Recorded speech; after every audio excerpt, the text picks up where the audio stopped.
What's up, Quinn? How you doing, man?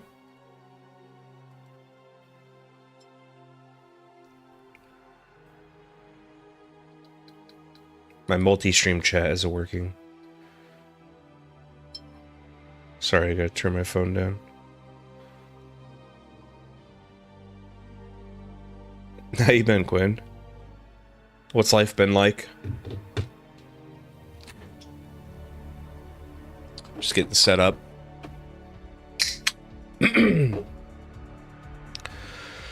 This mission has been kicking my ass.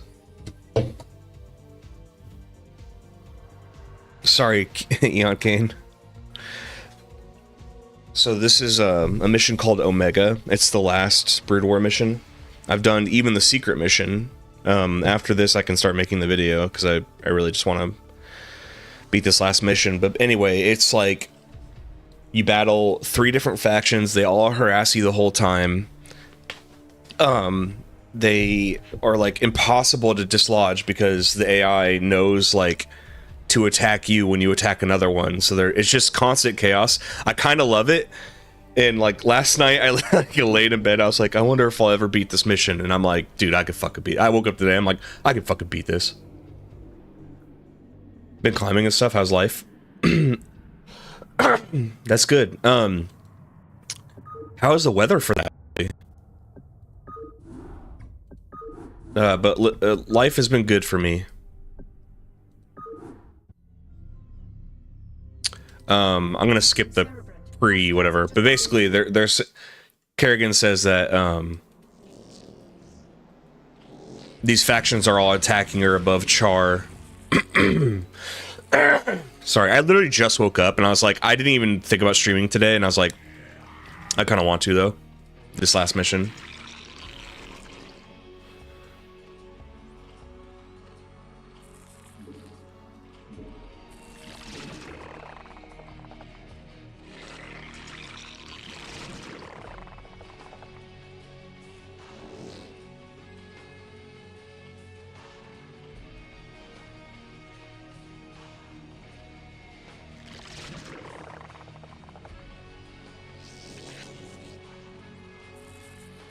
And so we got this base of 3 entrances. Usually a couple like sunken colonies can defend it, but late game it gets like a little bit crazy because they start sending bigger and bigger things at you. What difficulty am I playing on? I didn't know that there's different kinds of difficulty. I'm a casual. Whatever the pre-set mission, I don't know.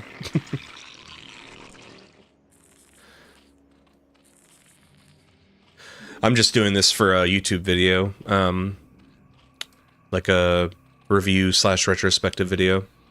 So I'm just trying to beat this last mission. It's been kicking my ass. Quinn, what state are you from again?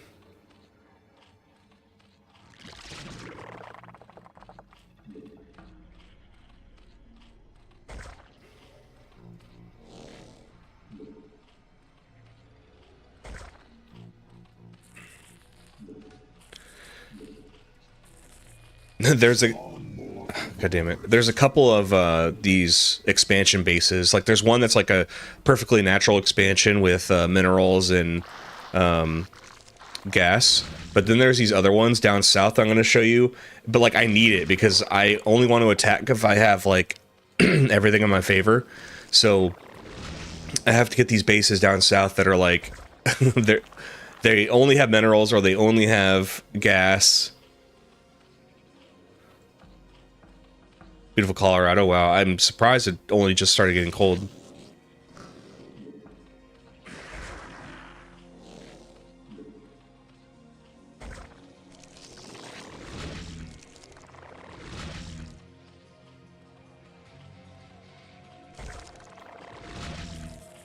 We require more minerals. The hive cluster is under attack.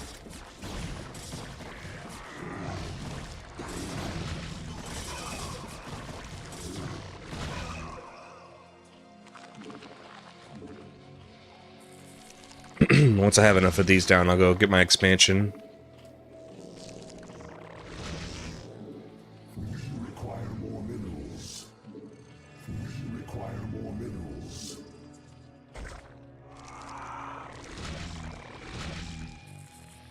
Should be good.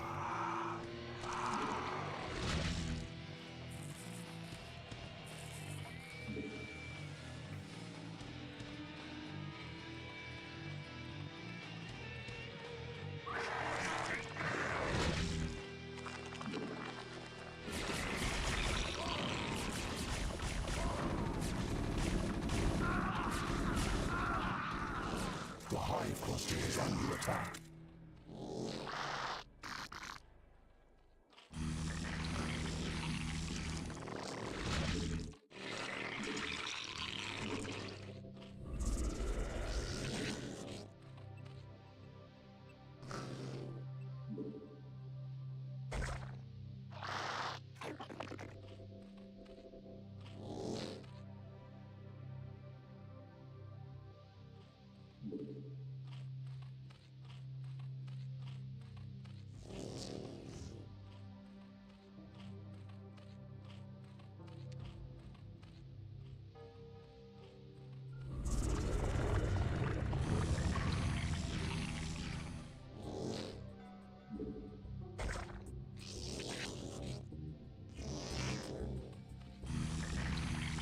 Our forces are under attack.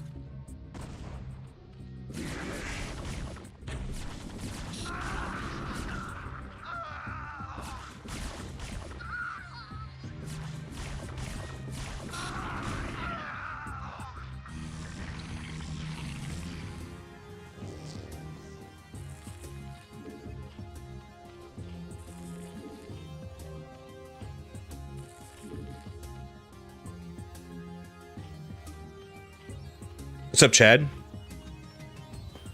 How you doing, man? Good to see you.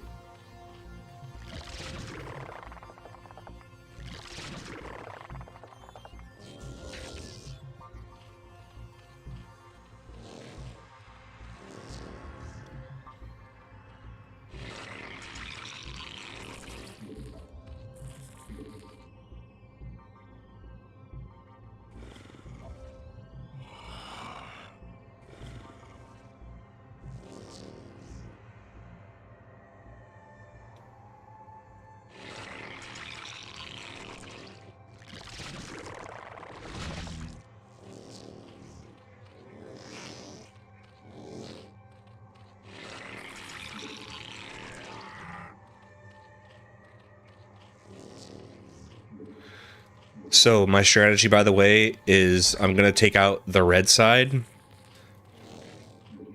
which is Arcturus Minsk, and he has a lot of ghosts and flying units and tanks. Those are the most annoying when I've played this mission, so I want to try to take them out first, because I think after that, everything is doable.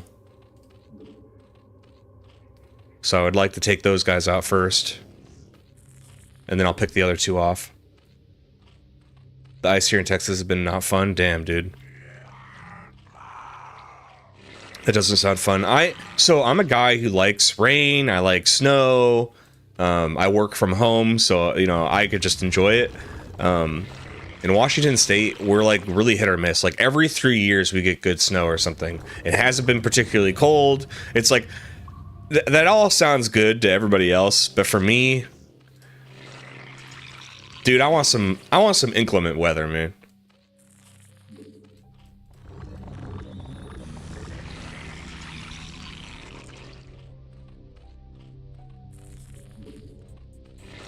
I'm just gonna pump out overlords so I don't have to hear the notification about it.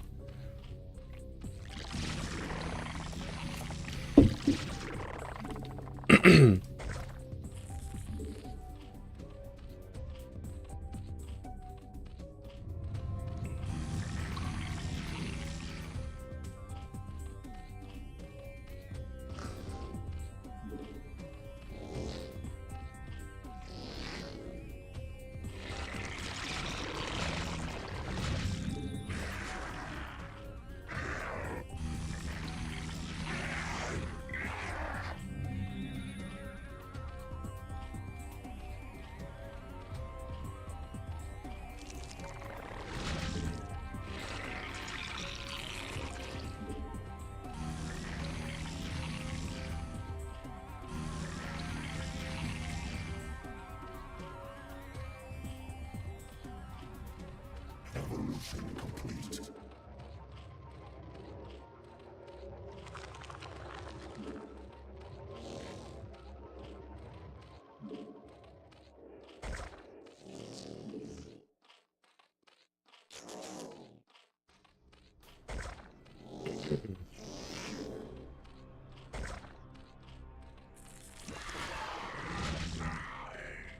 Okay.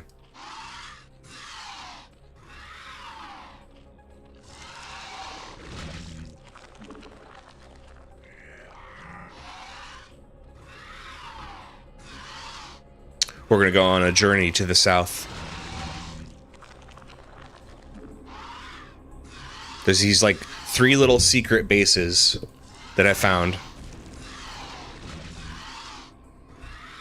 These cannons will harass you every time. Okay, so there's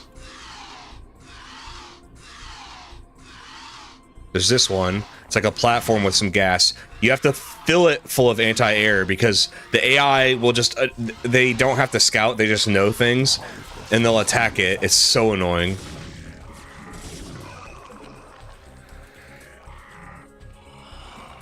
I prefer Marine everything else to the point when I got out of the Navy in 16, I was looking into moving to Seattle. I love the snow, but we got ice. We have been stuck at home for 7 days straight now. That's crazy. Oh my god, are you serious? Fucking Dark Templars?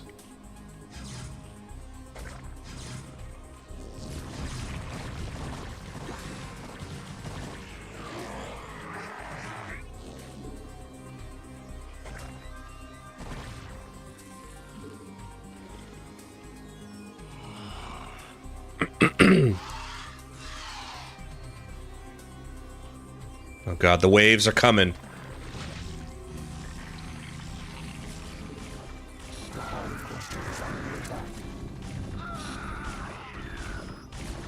Come on. Come on, Sunkens. Oh, we got this. All right.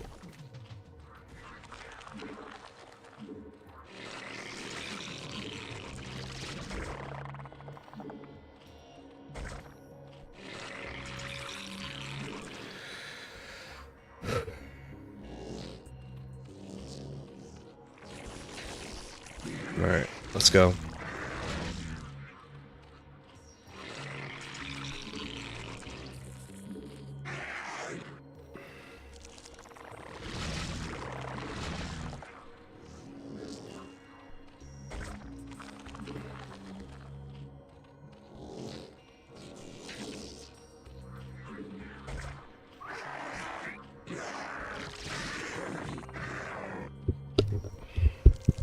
My mic stand is getting in the way of the map. My crucial map. What's up, Blaze? The AI has perfect map knowledge, yes. However, at the very least, it does still obey line of sight rules. Okay. Oh, God. How you doing, Blaze? Are you experienced with StarCraft? I am a YouTuber who is replaying it for a video. Haven't played in a long time, but grew up loving it. Not an expert or anything. I watch some competitive through like Artosis and Tasteless, but I usually don't know what's going on. I just watch for fun because it's comfort viewing, if you catch my drift. Just watching some game I love.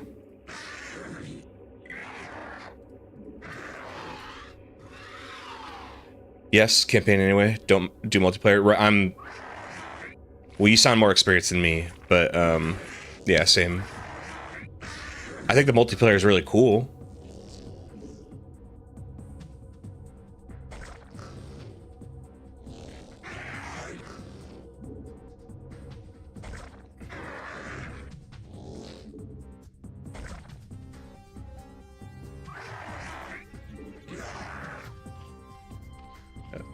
Upgrades.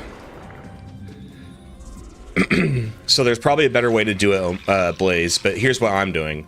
I am going to go after Arcturus, the red faction, and I'm going to do it with Devour, or Guardians and Mutalisks, because my macro is very, very bad.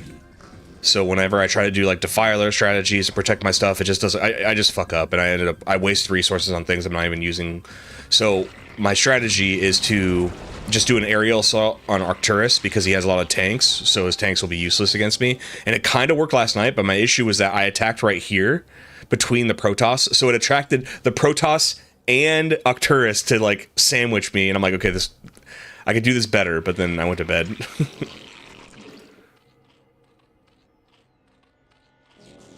Just keep that there.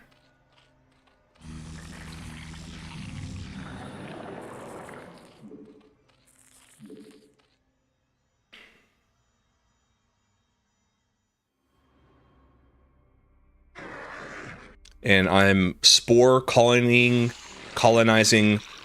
the shit out of these little platforms because they will come and attack me. Like they'll even like warp some in. It's so annoying.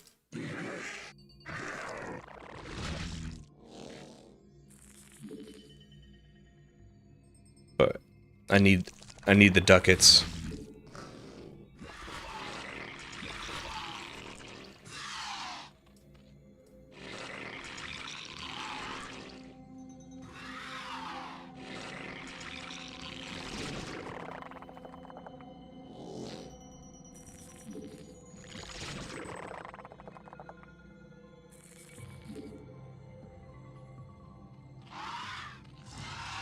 It's the UED where going in with air becomes more problematic, Valkyries and all that. I'll switch.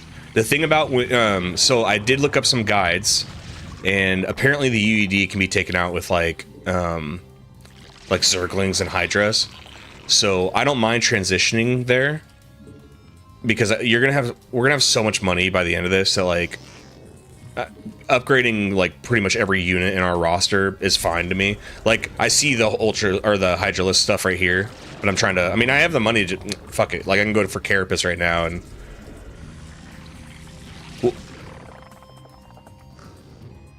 We'll transition in and it'll be fine. Now I gotta worry about the stupid. The UED literally, bro. I built this base last night, and not 5 minutes after, the UED put units right here after I put, because I was just worried about the Protoss, right? Look how far south I am, right? I just put some, spore colonies right here. They drop like 10 Goliaths right here. I'm like, are you kidding me? And of course, we know that, like you said, the AI knows, but like in my mind, it's like they didn't know. How could they? And yeah, they got me good.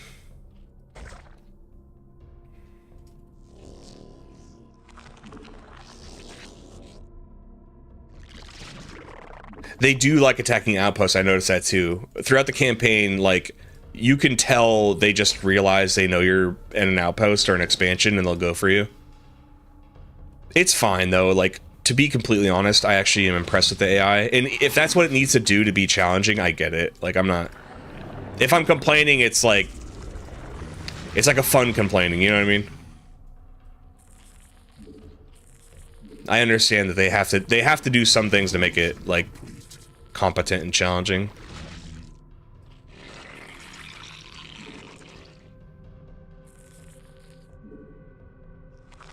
I might even do some Sunkens because they can just plop down some Reavers too. That was another one. They plop down Reavers right here. And like, but I need this base. Like, the gas is worth the mineral investment I'm putting in.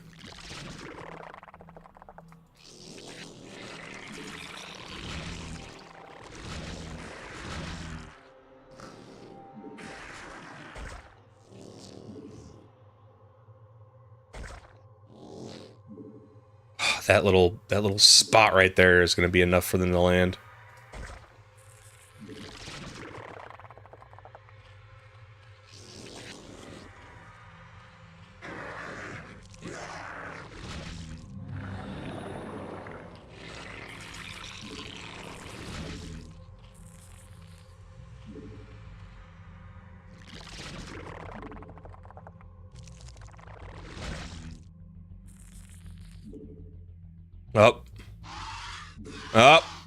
Oh my god. Completely unprotected. What have I done?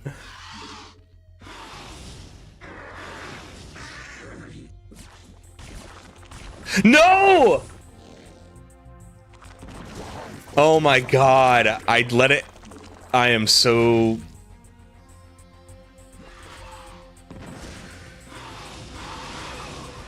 Hold on, get this Reaver, dude.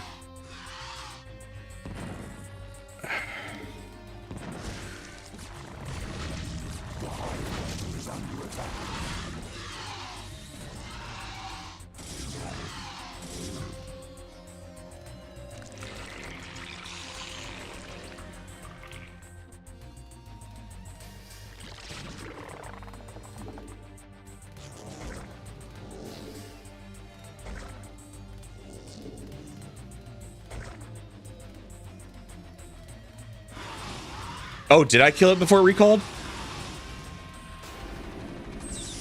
Are you shitting me? Our forces are under attack.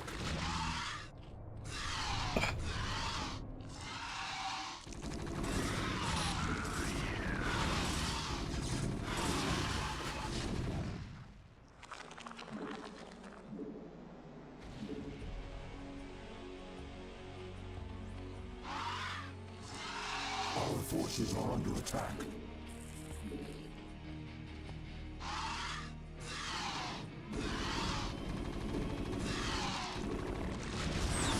Our forces are under attack.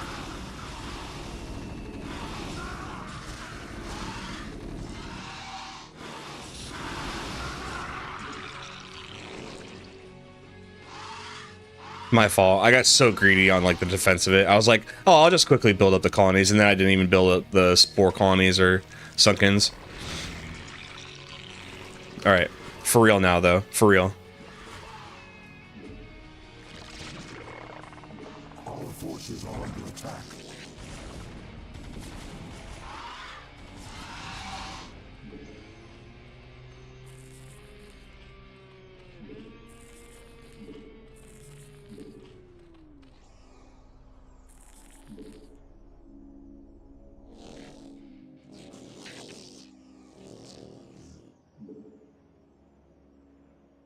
Our forces are under attack.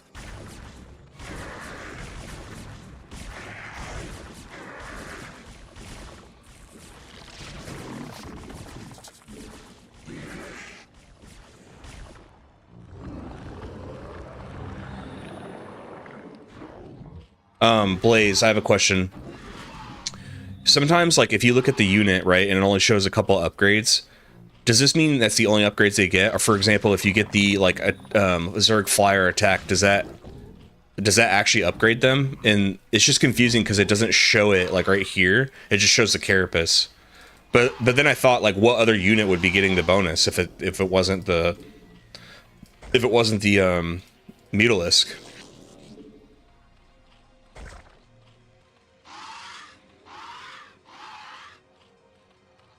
You know, another thing that like gives me I get self-conscious about is when I double click now as like an old man, I have to double click like 8 times because I'm not getting it precisely because my timing is bad on double clicking. So it's like, I just remember as a kid I used to be able to fire off double clicks. Zerg Flyer attacks covers Mutalisk and both their upgrades, Guardians and Devourers. Carapace is just everything that flies. Okay. But what I'm saying is, like, if you click on a Mutalisk and it shows the upgrades, it doesn't. Our forces are under attack. From what I can tell, it doesn't tell you like that. I don't know. I mean, it might be implied in the title. I'm just saying if it's going to display it like on a Mutalisk right here, like they should have one right here that shows the flyer attack being upgraded or something, just so it indicates that like, yeah, it got the upgrade. You know.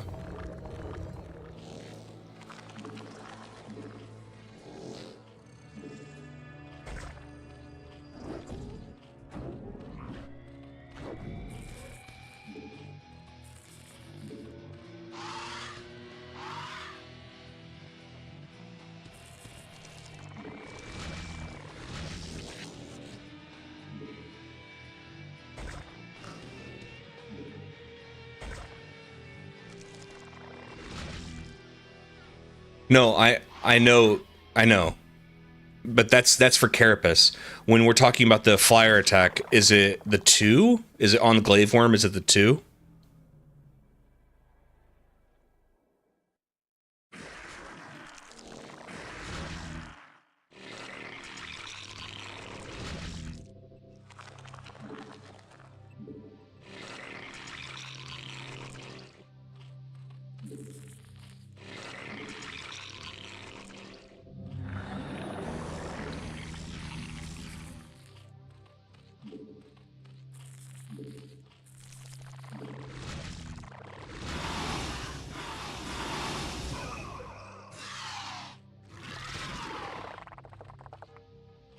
Oh, I got you. Okay. Are you fucking kidding me?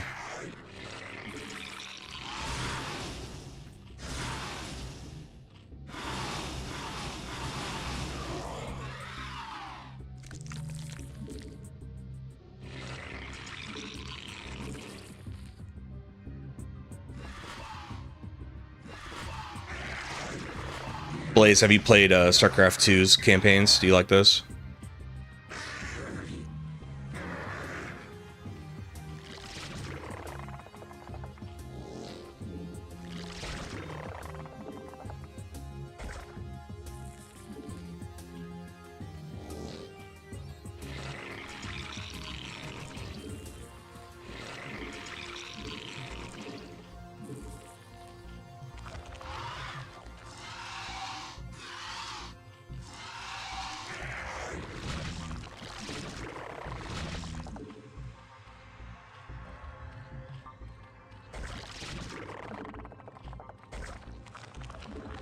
They're fun, but they're much more curated, and they leave out some mechanics entirely. Not a single enemy cloaked unit through all 3 campaigns.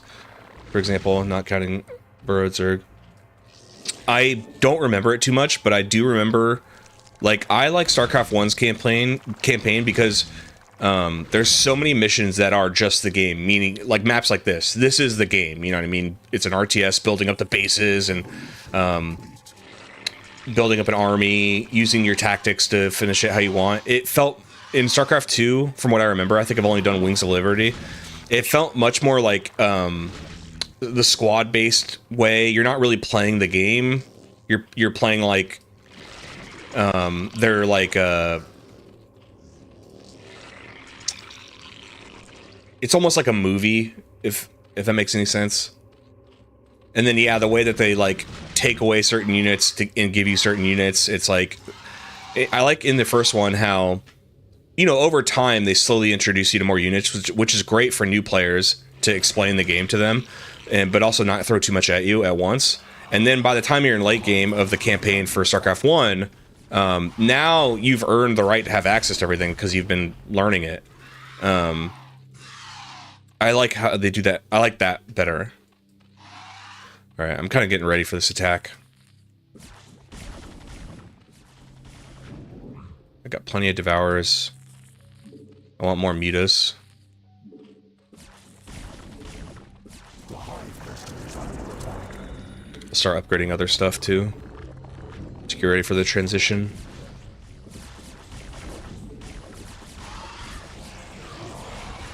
Double click!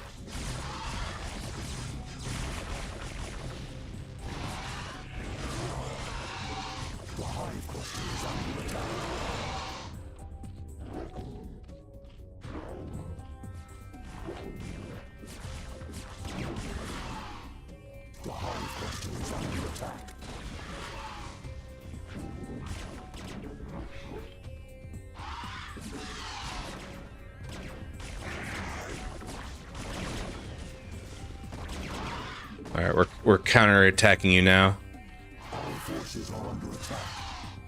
You woke the beast.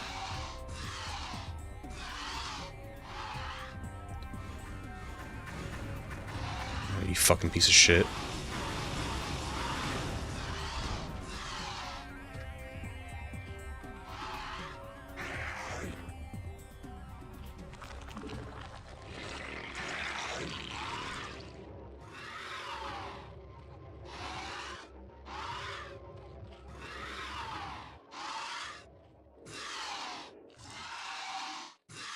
Campaign is a completely different game, yeah.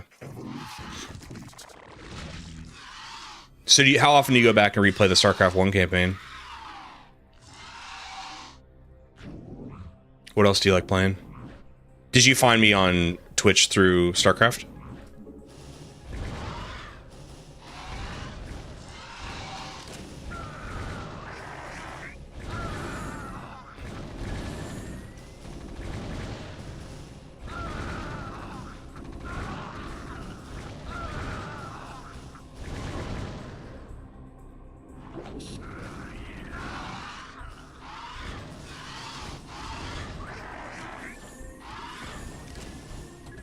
Forces are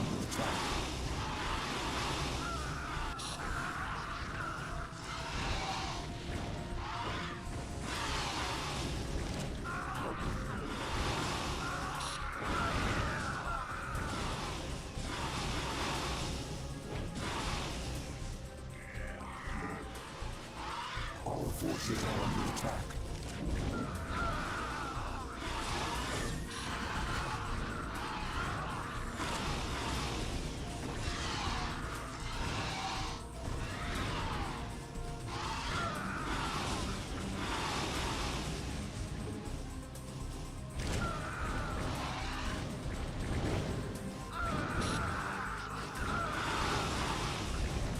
Forces are under attack.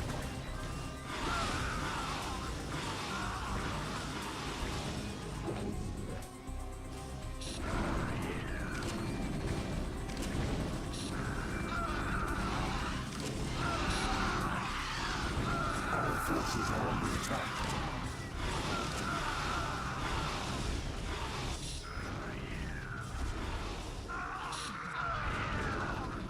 Our forces are under attack.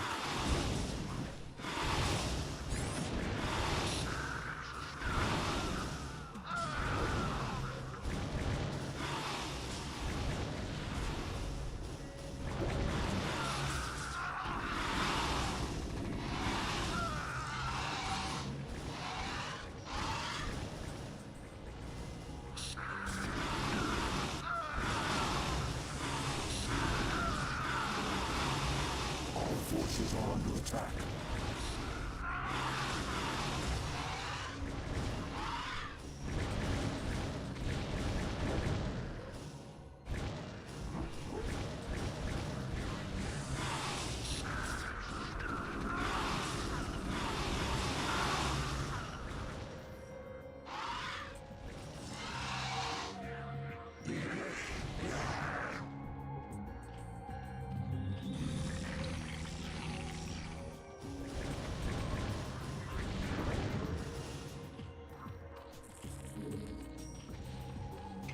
Sorry if I got quiet.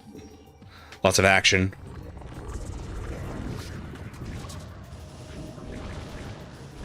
Our forces are under attack.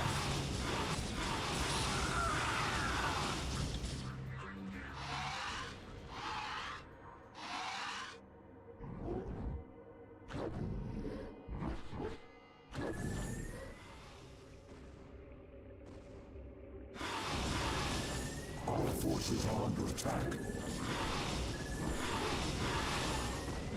My god. Fucking, I hate defensive matrix. It lasts too long.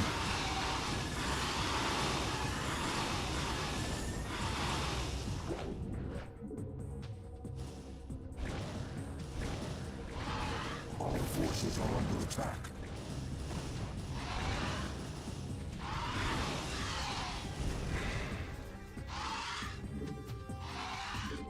Our forces are under attack.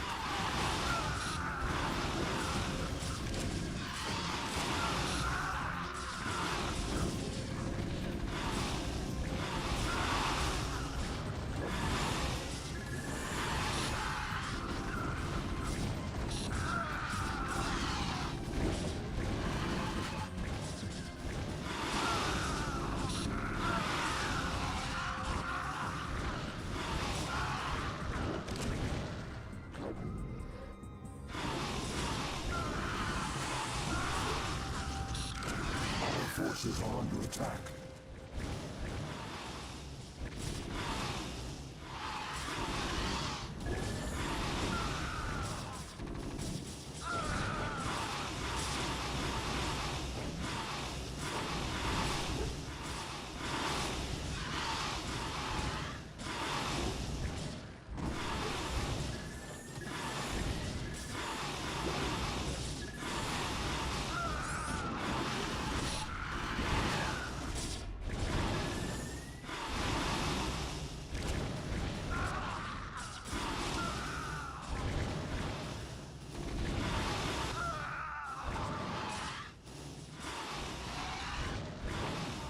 Our forces are under attack.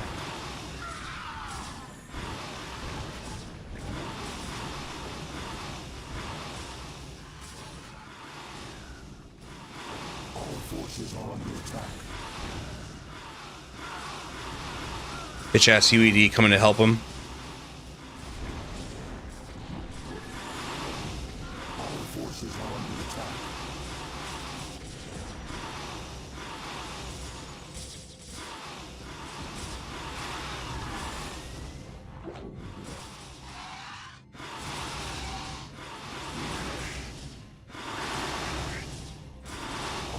forces are under attack.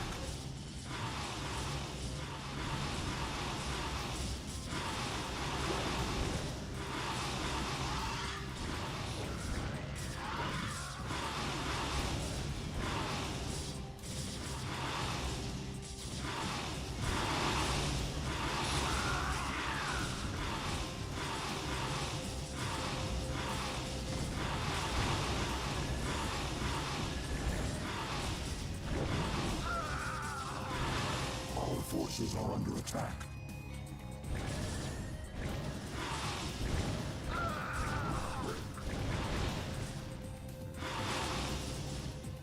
Our forces are under attack.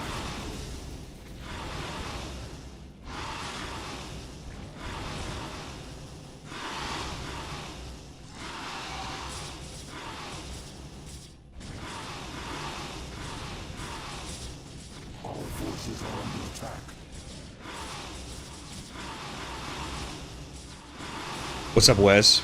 Snowmageddon, yeah. I'm luckily on the west coast, so I've avoided all that. But apparently it's gotten all the way down to Texas. How you doing, Wes? I didn't mean to be build zerglings.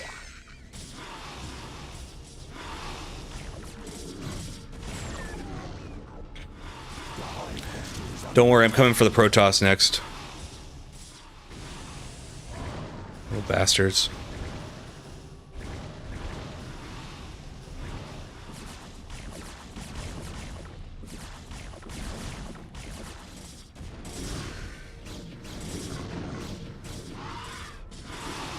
Our forces are under attack.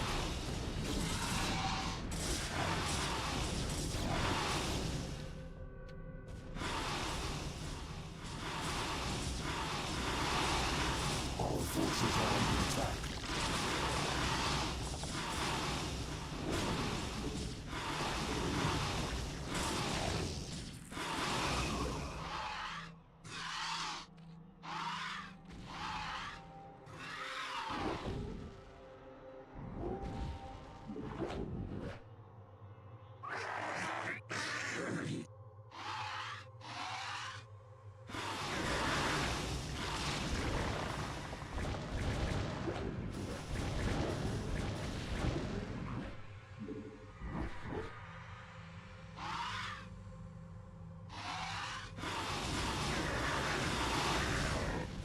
Congratulations, Kerrigan. You've beaten me again. Just remember that I'll be out there, waiting for you to slip up. Because sooner or later you'll make a mistake. And when you do...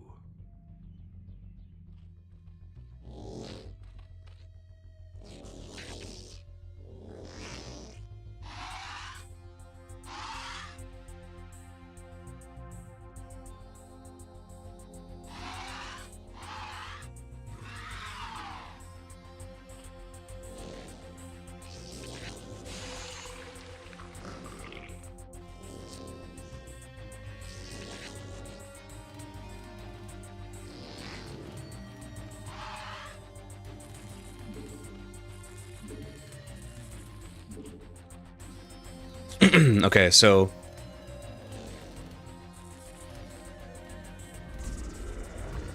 now I'm thinking of transitioning to Hydralisks, keeping the Devourers, let the remaining, like, Mutalisks die off, if they happen to.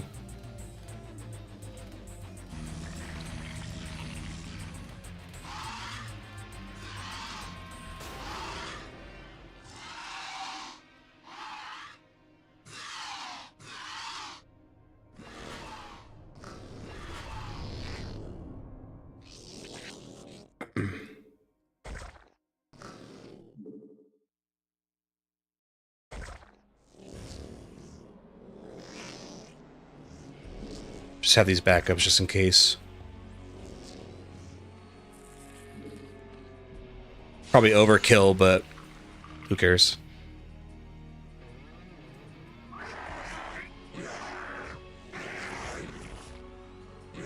Rather be safe than sorry. This is the first time I've actually taken out a faction, so like I don't care if it takes a long time. I wanted to win.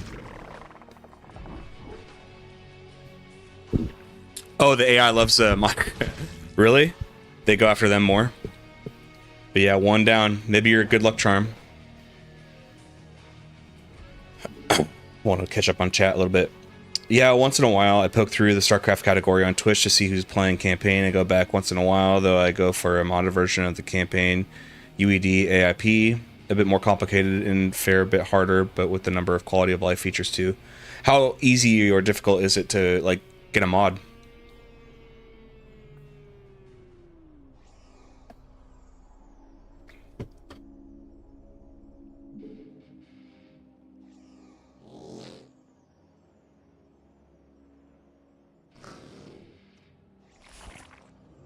Guardians are so cool. Yeah. What's up? Gifts. Yeah, Guardians rule, dude.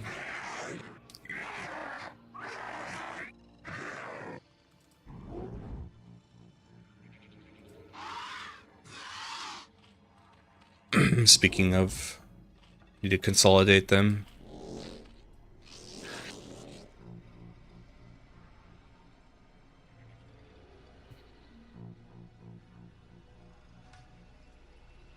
Oh, okay. Would you say StarCraft's your favorite game?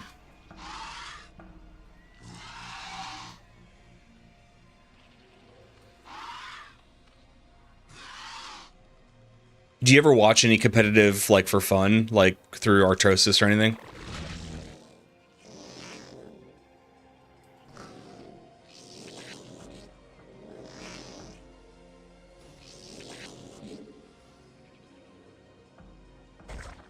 You still get Snowso accounts. Our forces are under attack. Alright, this is what you wanted.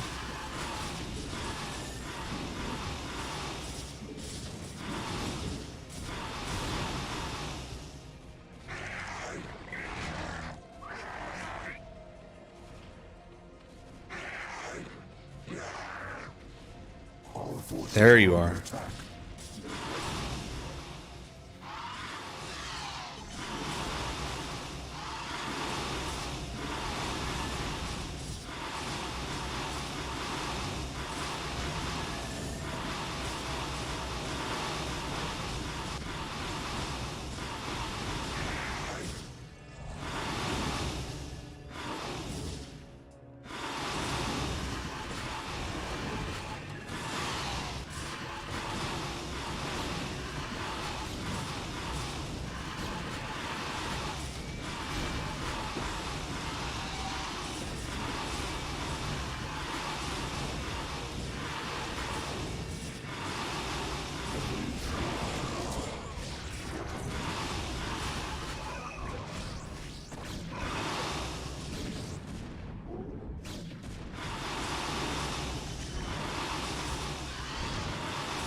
I got back up.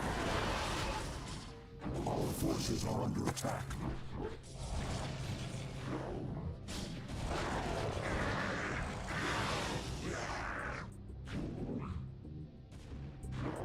All right, we need we need Hydralisks like crazy.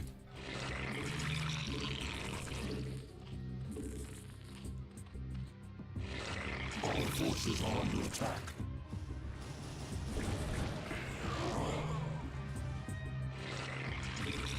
The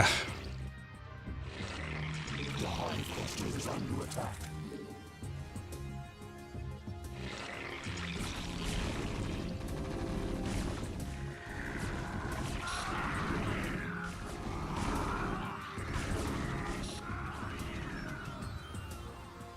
I'm surprised the Protoss actually let me escape. Our forces are under attack. They didn't try to hunt me down.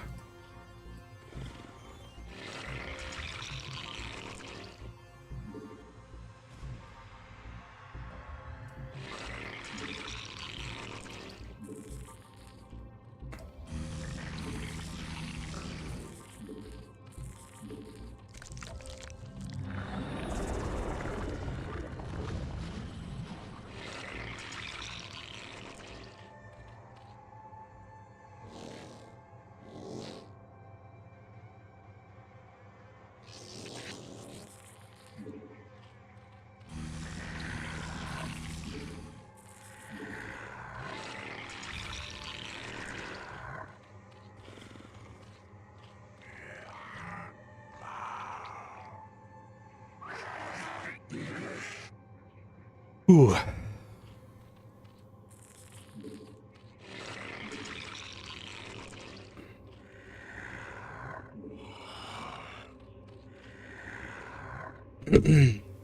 Also, I'm a WoW player as my old favorite, and competitive's not my thing. I enjoy campaigns. So you like a lot of old school Blizzard, huh? You moving on to the second one after this, or are you gonna keep it? Are you keeping it a surprise? So I initially decided like, oh, I'm just gonna do StarCraft 1 and I'll do Brood War as a different video, but in the way that you, Wes, you know, I sometimes like to experiment with, you know, non-Pokemon content, right? I decided if I'm going to do a StarCraft 1 video, just do the first one and Brood War. Just make one video, because if maybe the result isn't, you know, it bums me out and it doesn't get a lot of views, at least I feel like I completed the StarCraft 1 from my perspective arc. And I don't have to like feel obligated to make the Brood War video. So I'm like, okay, just make StarCraft 1 and Brood War video. Boom. And then if that gets, you know, if the video got like 10,000 views, even that, I'd be like, let's do StarCraft 2 videos. But the thing with StarCraft 2 is that, you know, Blaze can back me up. Each entry of StarCraft 2 is one campaign, and I don't think I would make.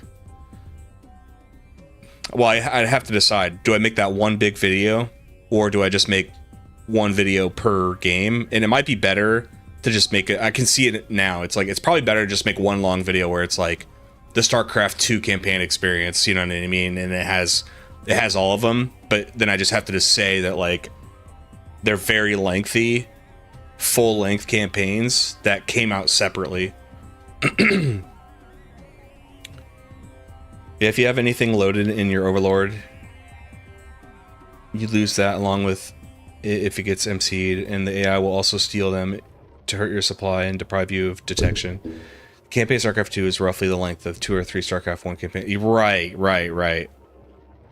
So it's like, anyway, Wes, what would Livid like to do? I would like to do the StarCraft 2 campaigns, because despite me and Blaze talking earlier how they're like, you know, I think I prefer the StarCraft 1 campaigns gameplay wise. I still like the story, and some of the missions are fun. So I would still like to do that.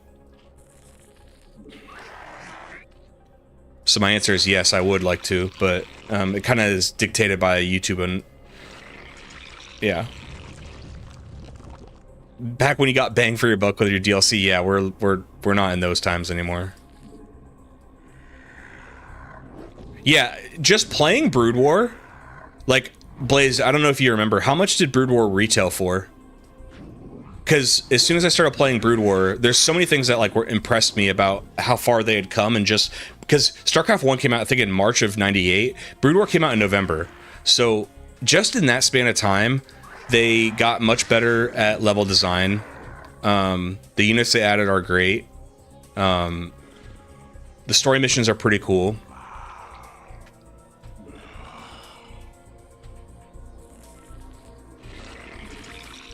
Like playing them back to back, you really appreciate how far they had come with like level design and kind of using their environment and storytelling through the gameplay.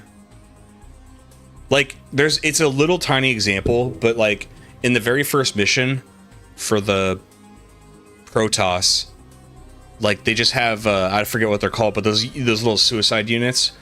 They just have them, you know, they can't interact with you, you can't attack them, but they have them flying over you, and they have like all these exploding buildings as you're walking through the environment, because you're on Ire, you're on the Protoss homeworld that has been taken over by the Zerg, and they're just little things they do like that, like make you feel like you're on this like just conquered planet that's just being decayed and infested and overrun.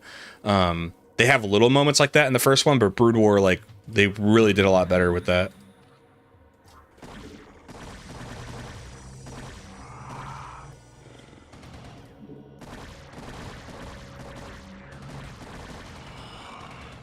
Here, I have a surprise for you. Come here. Come here. Meet my friends.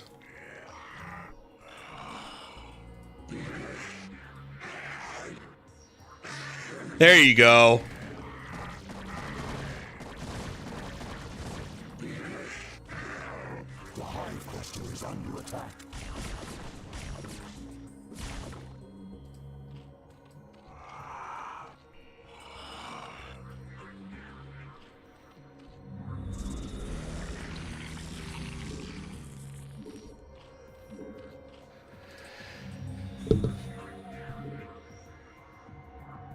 The intro to Legacy of the Void is fantastic visually. I wouldn't remember it. I don't think I ever went past Wings of Liberty.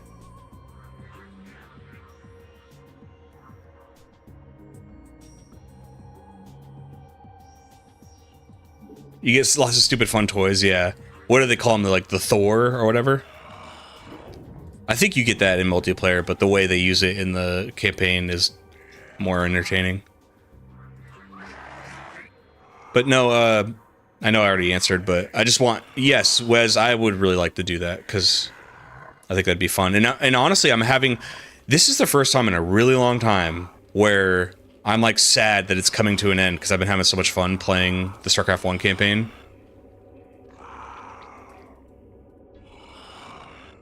So I'm pretty bummed.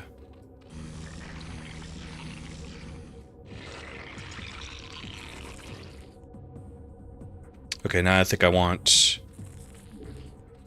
just another backup group of Devourers ready to go. I was also thinking about maybe like a two-pronged attack, you know. Maybe, because I'm aware that to the north is more Protoss bases, but like what if I give them a little two-prong attack? Draw some of them down south, and then have like a little army up north sandwiching them, because I'm pretty sure they'll scramble to the south. The AI will send everything to the south to defend it, all the carriers and reavers, and then I could send a little squad.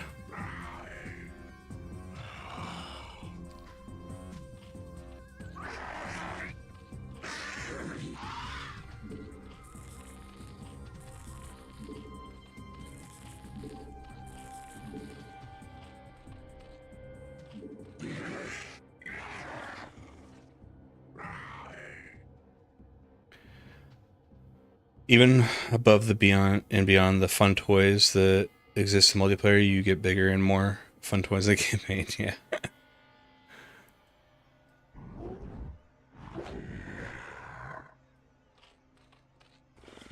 I've been hearing rumors about a StarCraft 3.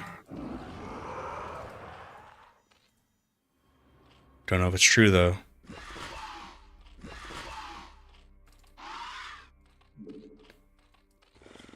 Feel like it's been a good enough amount of time. I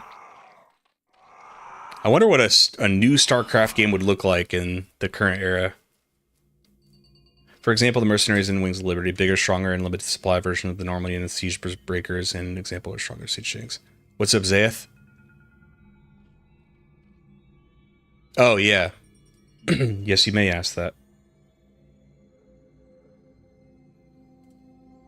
Sorry about that. About... Is this good?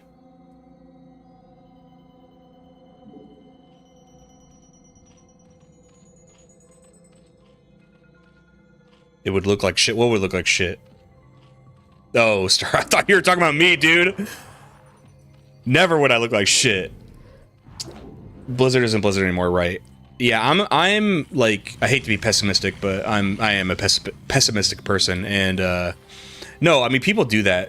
That's if I were an investor in video games, like, a name can last so long. The good faith that a name carries in video games, for some reason, is crazy. You will, to this day, get people being like, oh my god, it's going to be made by Blizzard. Or like how Microsoft now has Obsidian and Bethesda together. Everybody's like, they gotta make another New Vegas game because they've got Obsidian and Bethesda. It's like, neither company is who they were back then. Like, BioWare, Ubisoft. People, a name in the gaming space lasts a fucking eternity. Its rumors are confirmed that Blizzard is working on something StarCraft, but it's not an RTS. Will likely be revealed at BlizzCon later this year. Yeah, that's also what I've been hearing, is like some kind of shooter, which is funny because the whole Ghost thing. I remember in the 2000s, StarCraft Ghost was like, whoa, man. Wonder if that game is ever going to come out. Didn't we get gameplay? Like, it took decades, but then didn't, like, Blizzard release, like, some kind of prototype gameplay footage? And what's crazy is apparently the reason why they didn't release it is, like, it wasn't up to their quote-unquote standards, which is funny that there was a time in the company's history where that was like there was like a standard.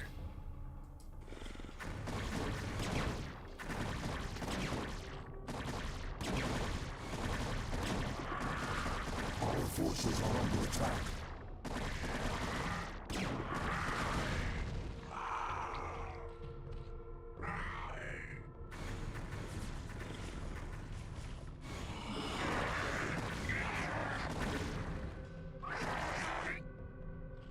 Come on, come for more. There you go, dumbass.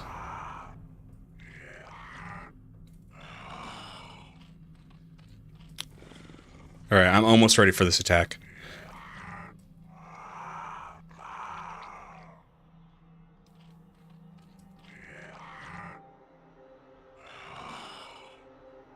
Warcraft Adventures Lord of the Clans game went unreleased for the same reason, not of Blizzard standards.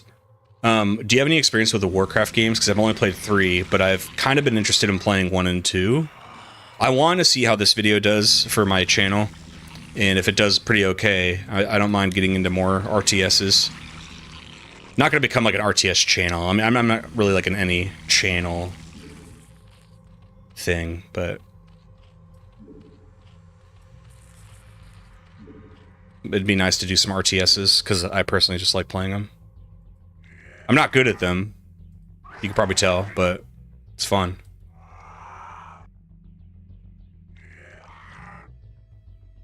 Blizzard and Standards is Oil and Water 2026. Rumors said it was near 100% completion, but they decided not to go ahead with it.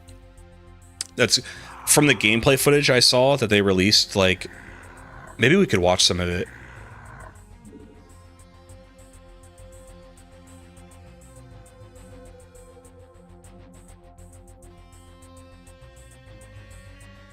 After this mission, we should watch some StarCraft Ghost gameplay. I thought even IGN picked it up. Like, this is like 10 years ago.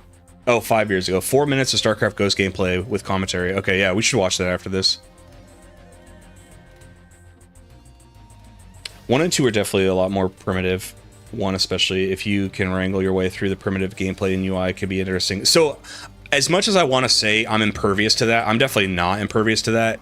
If you didn't grow up with a game with bad UI and, you know, certain things, like, for example, I love Pokemon, right?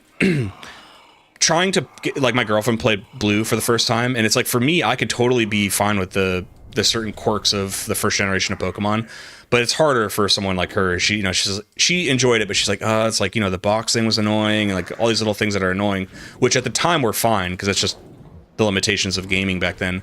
But it's hard in modern times to play a game you never played before, but it's old and it has bad UI.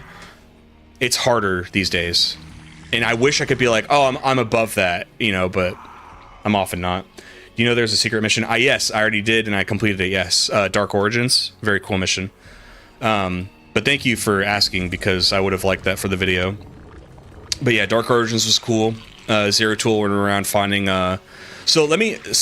As far as, let's not talk about StarCraft 2 right now. As far as StarCraft 1, am I understanding the story correct, where the Xel'Naga wanted the Protoss and the Zerg to eventually merge anyway, right? And that Samir Duran is like inducing that process by, he set up his own little thing on that snow planet where he was trying to get the Zerg and the Protoss to meld.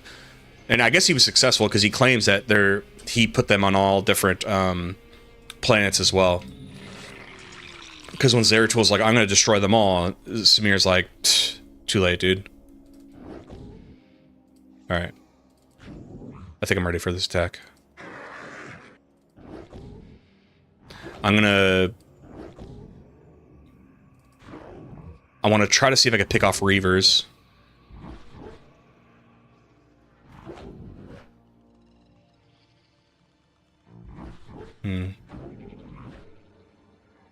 Oh. Well, I guess we're going.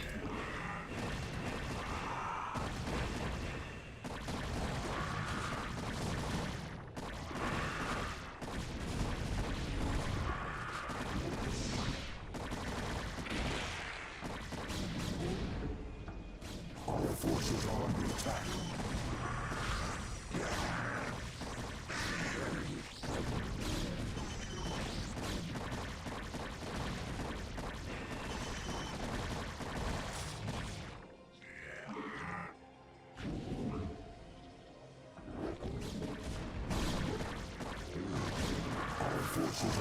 attack.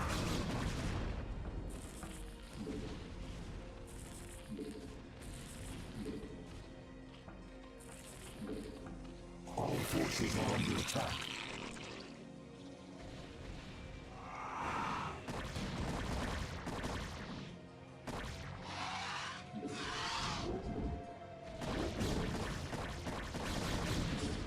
All forces are under attack.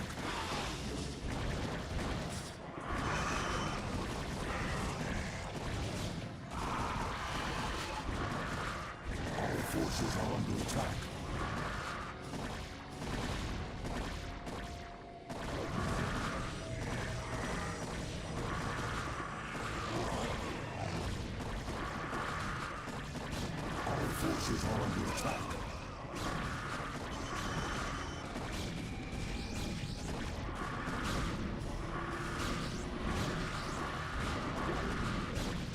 All forces are under attack.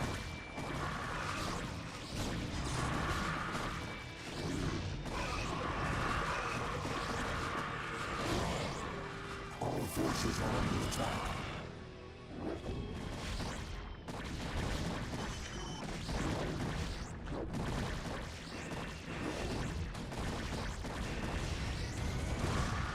All forces are under attack.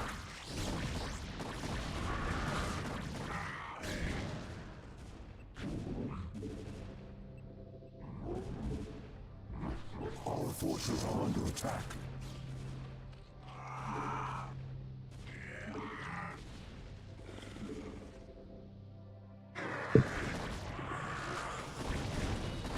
All forces are under attack.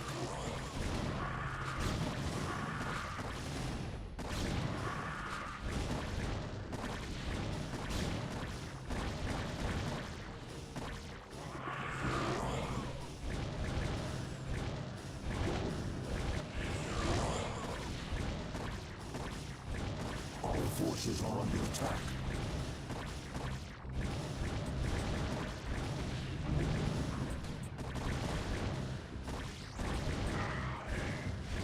All forces are under attack.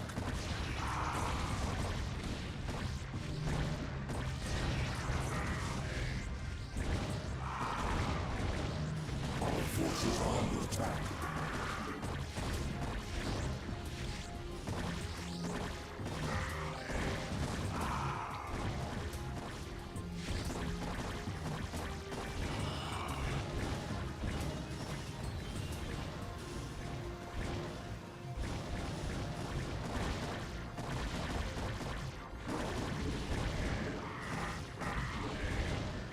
By the way, my two-prong attack fucking worked. I had the AI so discombobulated. They didn't know what to do against my tactics.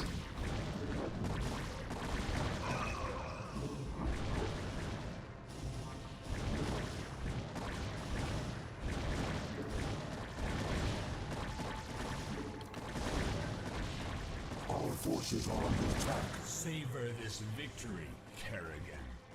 For the Protoss will never forget your treachery. We didn't know what Duran was, only that he was something older than anything we'd met thus far, right? Because he was, he says that when Zeratul confronts him, because Zeratul's like, oh, you've done all this for Kerrigan, and he's like, dude, I am so far above Kerrigan.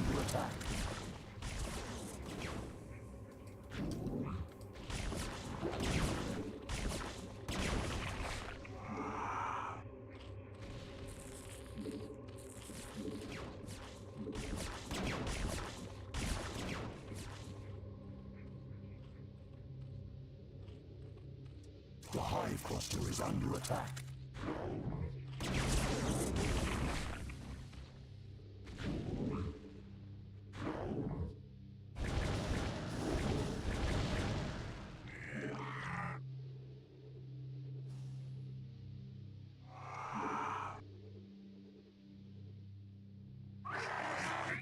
The Hive Cluster is under attack.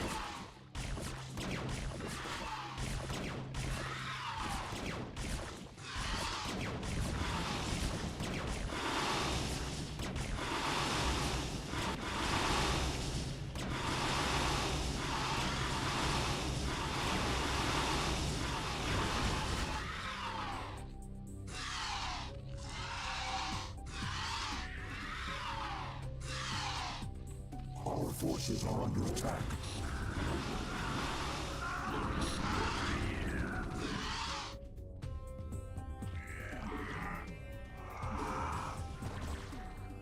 Our forces are under attack.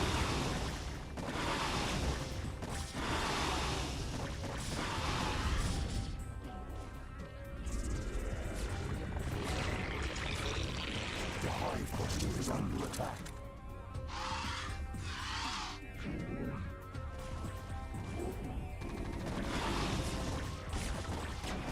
Our forces are under attack.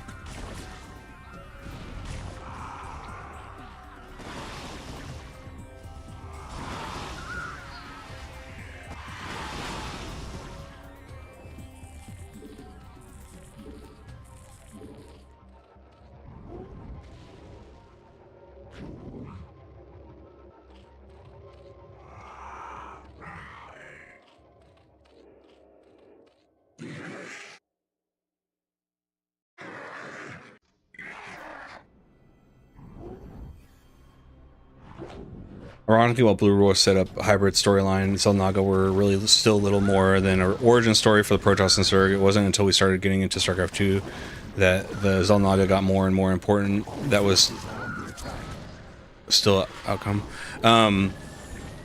Yeah, I definitely remember as a kid being like fascinated about the whole Xel'Naga thing.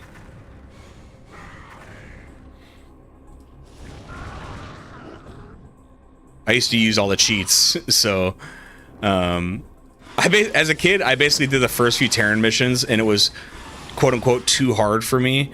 So, because I think I was 6 years old in '98, so I remember like fucking just cheating and listening to the story that way. I was like, "Whoa, Xel'Naga, what are they?" Our forces are under attack.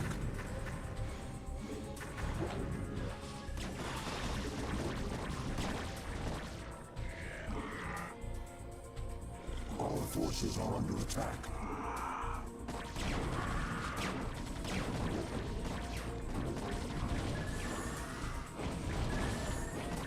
Our forces are under attack.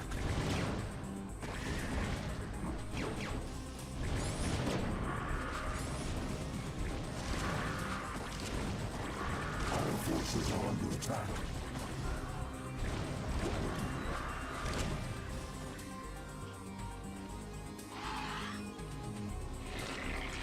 Our forces are under attack. Oh my god, I've lost all my overlords.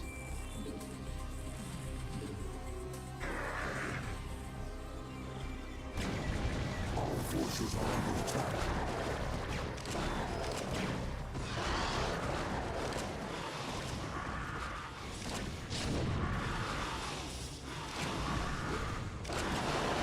Our forces are under attack.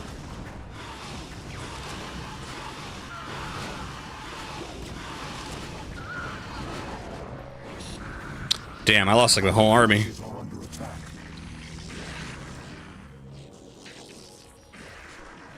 Okay.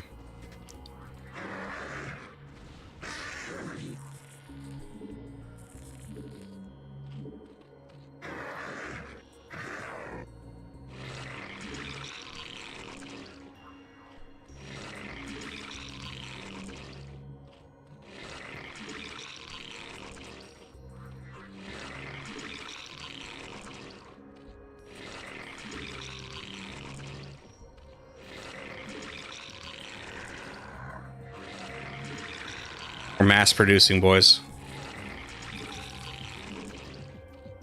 Might even get Zerglings in here to have some fun.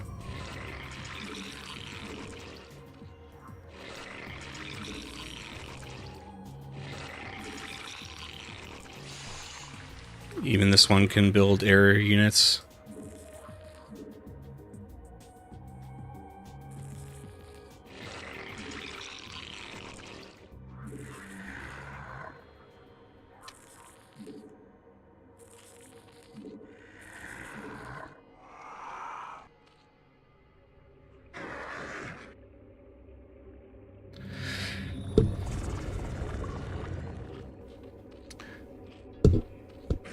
Yeah.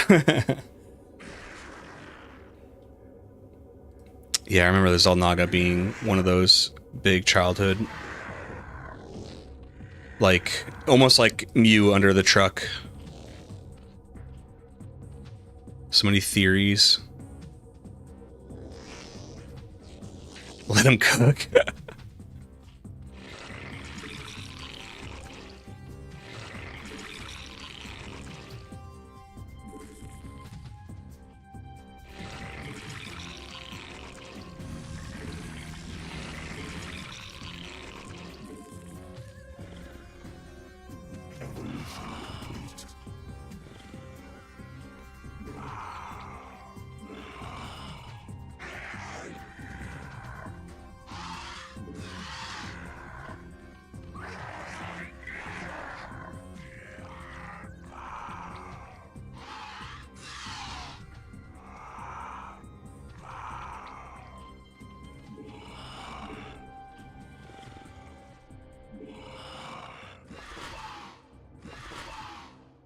Our forces are under attack.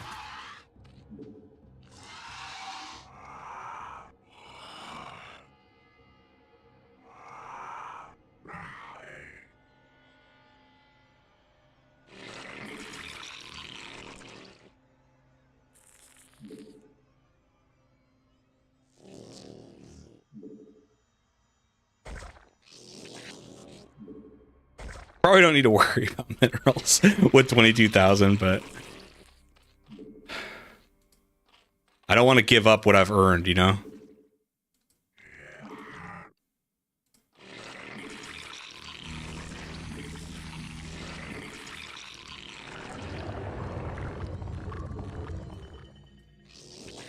Our forces are under attack.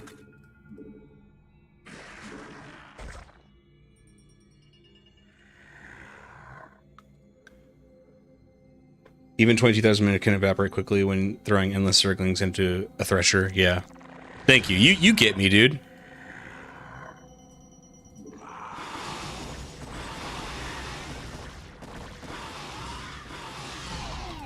Nice.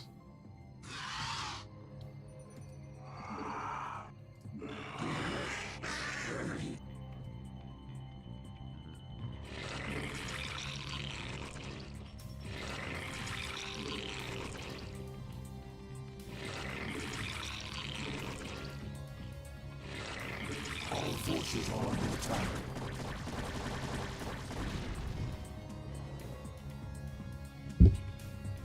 When I send this next wave in,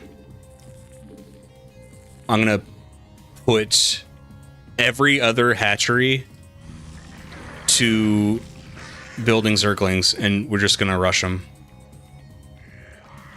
It's gonna be the biggest Zerg rush of all time.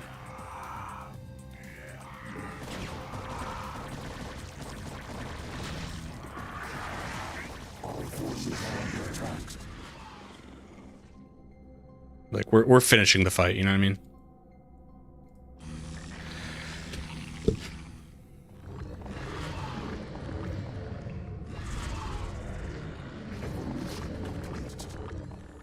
Our forces are under attack.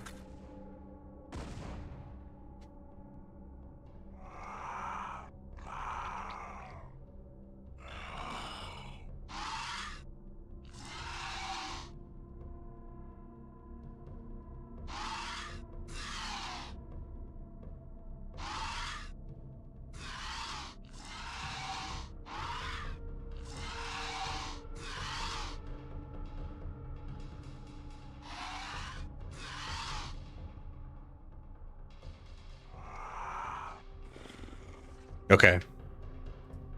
So here's...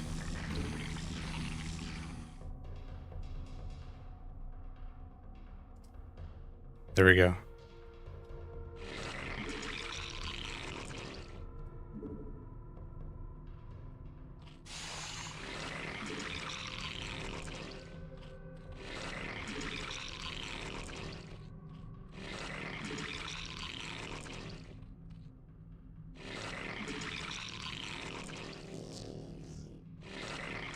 Our forces are under attack.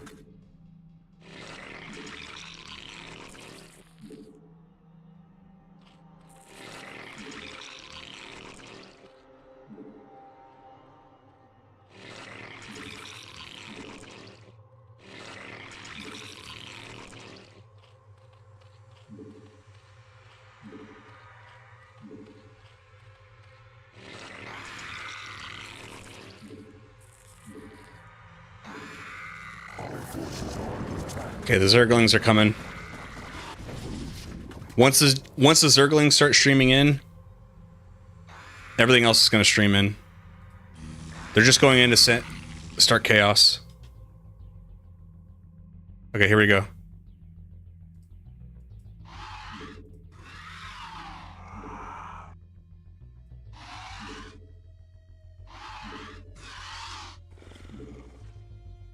Our forces are under attack.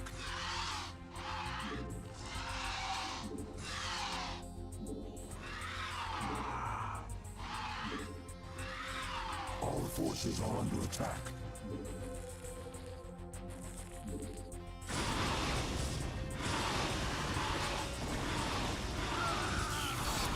Our forces are under attack.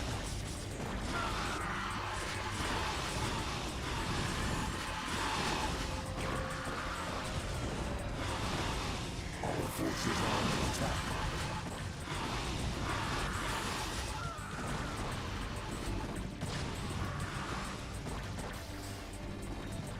Our forces are under attack. Our forces are under attack.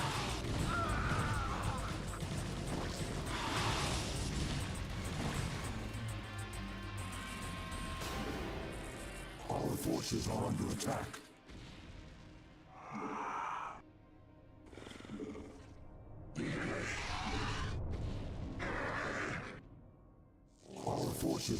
Fuck it, we're sending drones in there.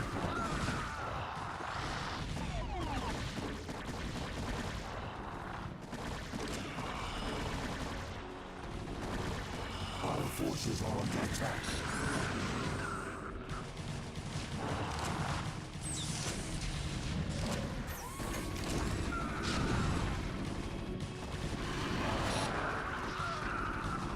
Our forces are under attack.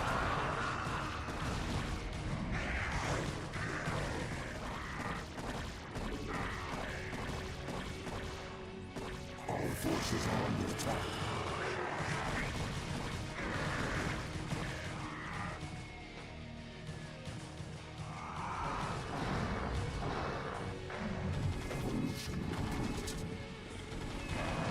Our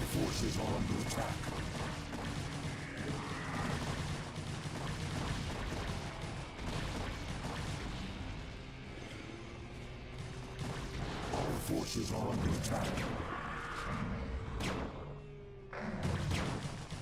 Our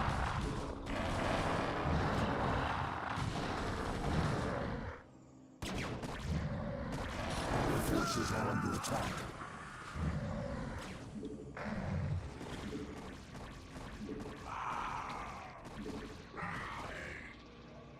Our forces are under attack.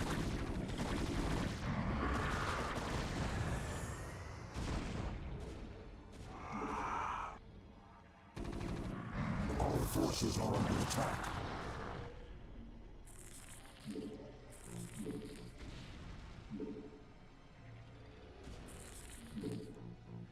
Our forces are under attack. Our forces are under attack.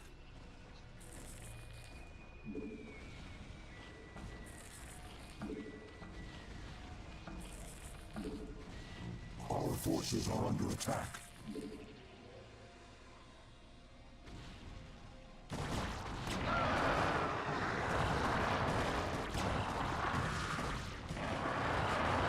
Our forces are under attack.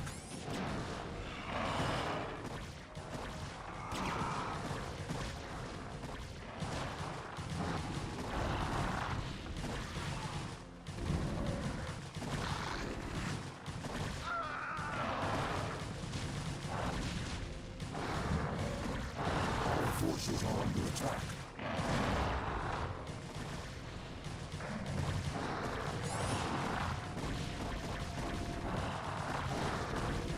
Our forces are under attack.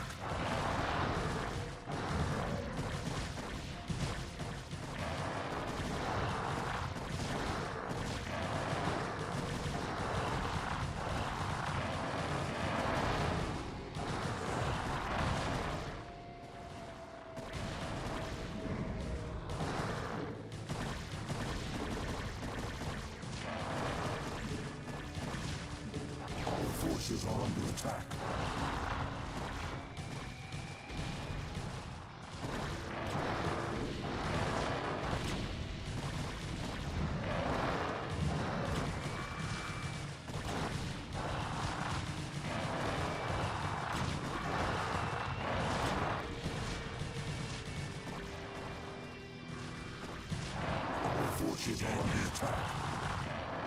Kerrigan, I am prepared to Oh. offer terms of surrender.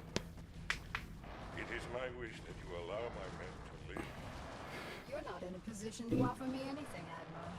And I don't take prisoners. I'll tell you what. Turn your remaining ships around and start heading back towards the Earth. I'll even let you have a head start before I send the swarms after you. It'll be interesting sport to see how far you get before you die.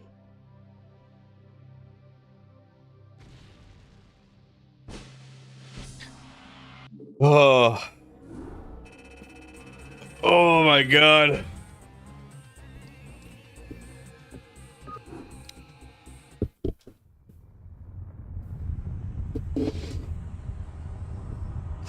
Once again, I stand atop the broken bodies of my enemies.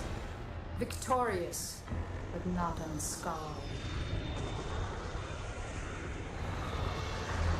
The Earthborn Directorate has been destroyed, and the Overmind lies dead and trampled beneath the ashes of Char.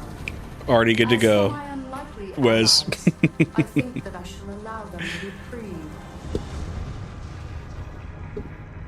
For in time I will seek to test their resolve and their strength. That's a rough Kerrigan. They will all be mine in the end.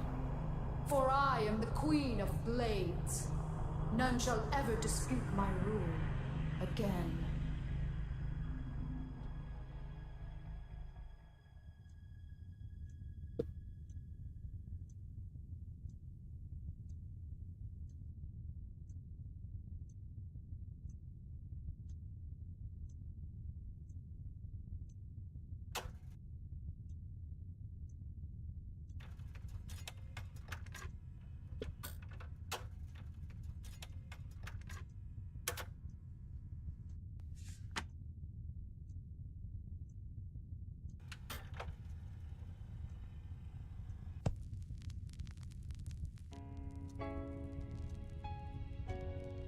Dearest Helena, by now the news of our defeat has reached the Earth.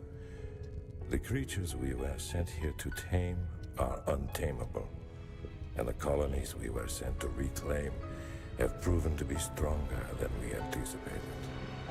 Whatever you may hear about what has happened out here, know this. Alexei did not die gloriously in battle. I killed him. My pride killed him. And now my pride has consumed me as well. You will never see me again, Helena. Tell our children that I love them, and that their father died in defense of their future. Au revoir.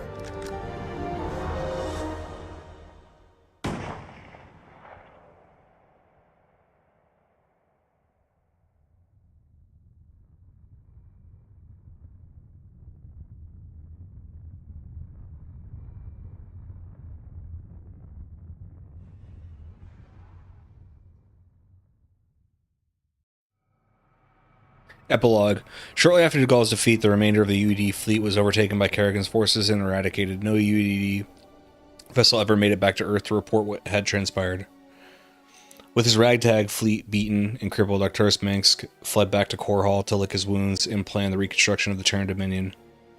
Artanis and the Protoss survivors returned to Shakuras to begin rebuilding their glorious civilization. Zeratul and James Raynor went their separate ways and have not been heard from since their departure.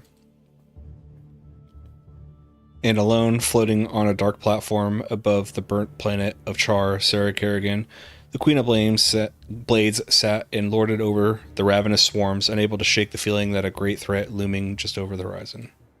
Kerrigan could only stare off into the vastness of space, where she beheld a great void, or perhaps a reflection of a hollow victory, and of the trials yet to come. That was the dark ending? What do you mean?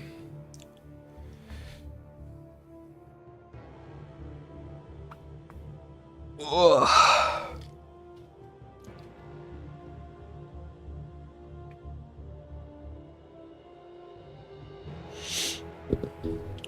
It's pretty fun, guys. Do you guys have fun? Not implying multiple endings, just okay. I thought you were, and I was like, oh god, what else do I have to do? Yeah, great story. Those, Blaze, correct me if I'm wrong. I think I'm right. Those little slideshow things with the images, those weren't from the original game. So, but here's the thing: they're necessary because sometimes the original didn't have things that were so clear, and that added context. Like, for example, when the UED ships, when you see those, like, I guess it's implied, but when you see those little Zerglings attacking the UED ships, but it fades away really quick, you're not sure, like, did the whole fleet get destroyed? But then those slideshows are like, yeah, it did. The text was in the original. Okay. Never mind then. Then I guess just kid me didn't like to read anything. What a great game. StarCraft 1 fucking rules. Had so much fun playing it. Kind of bummed it's over. Hey, Blaze, have you ever played the Retribution and the other one that were like official campaign expansions, but Blizzard just wanted them to be forgotten? I thought we were about to get another campaign get to the other ending. Yeah, I know. And you know me, I would have been like, oh god, I have to do it. No, Blaze, I remember it like you do. I remember the Xel'Naga were just like a kind of interesting thing, and I think earlier, either in the first game or somewhere in Brood War, it does say that, like, it says something about like the Xel'Naga having like intervened in the Protoss's development, or like giving them technology because they thought that the Protoss had, like, what was it, form or whatever? Or was that the Zerg? I don't know. Anyway, the Xel'Naga basically intervened on the Zerg and on the Protoss and, like, manipulated them to, like, help them along. But that was all you knew. I've not played them myself, but I've seen how they went. Another modder did an overhauled version of Insurrection. I might do it. We'll see how this video does.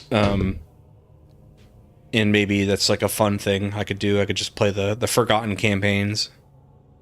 The manual goes into a fair amount of detail about the Xel'Naga creating both the Protoss and the Zerg. The Overmind talks about the purity of form and the purity of essence. Okay. So I had it mostly right.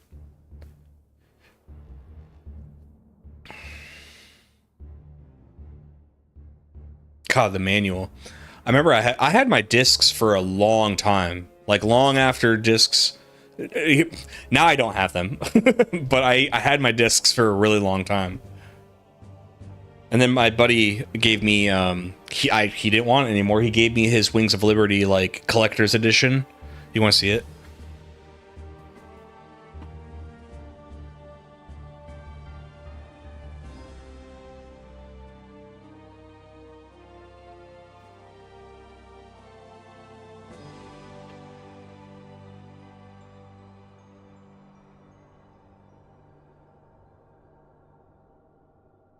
The plans for the Xel'Naga were never discussed? Okay. Oh, it's so cool how it opens up.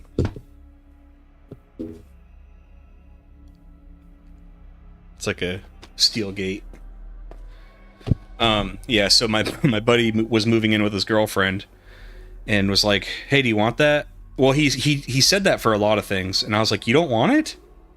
And he's like, "No, and I'm not gonna have any use for it anymore." And I accepted a bunch of stuff, but there was some things, like, that were so sentimental to him. I'm like, I'm not taking that. Like, he wanted to give me our original Halo 2s from back when we were doing LAN parties and stuff, and we had put our, you know, it was such an incredible thing to find. You know, because we had like 10 discs of Halo 2 because everybody had to have a copy. You know, if you were doing huge LAN parties, you needed 4 at least. And we found a box with like 10 cases, and we found all of our names on them. Like, we found my disc, his disc, a couple of our other buddies. We haven't seen a buddy that's passed away. We found all of our little Halo 2 discs. It was so cool, man. This is behind the scene DVD.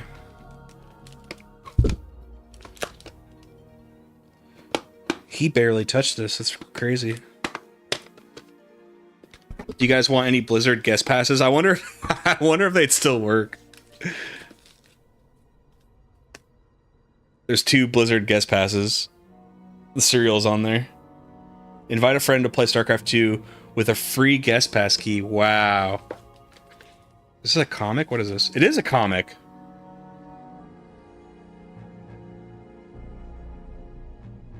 I've never opened this before, by the way.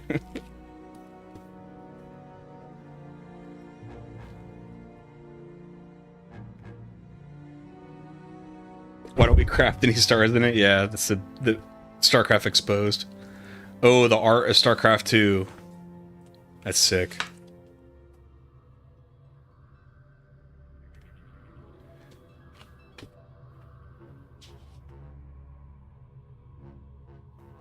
It's now free, yeah. Hold on, are all the campaigns free or just Wings of Liberty? Oh, that's a cool Arcturus Manx, like, art. Oh, I gotta look at this later. That's so cool. I wonder if they did these for each one or just Wings of Liberty.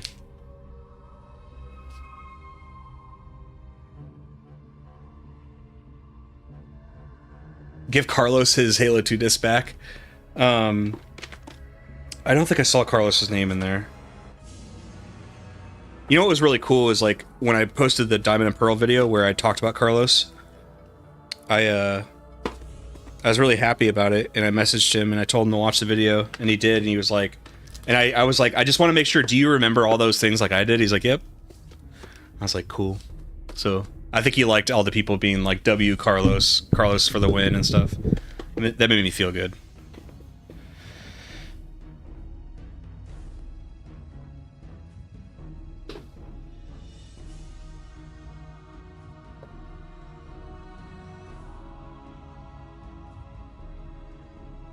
Oh, so on the my Fallout 3 video, every now and again, I get people who are like they get very butthurt because it says enjoyable but messy. And I think I'm very fair to Fallout 3. But you'll get people who like, I think just based on the thumbnail, they get very upset. Even though you're like, it says enjoyable. Like it's basically, I like the game, but it has issues, which what game doesn't have some issues?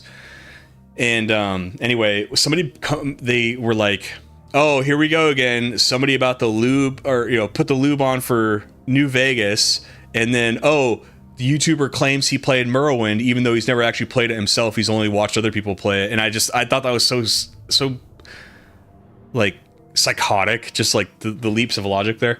But here's my original Morrowind. I got it at Fred Meyer and what does that say, 2005?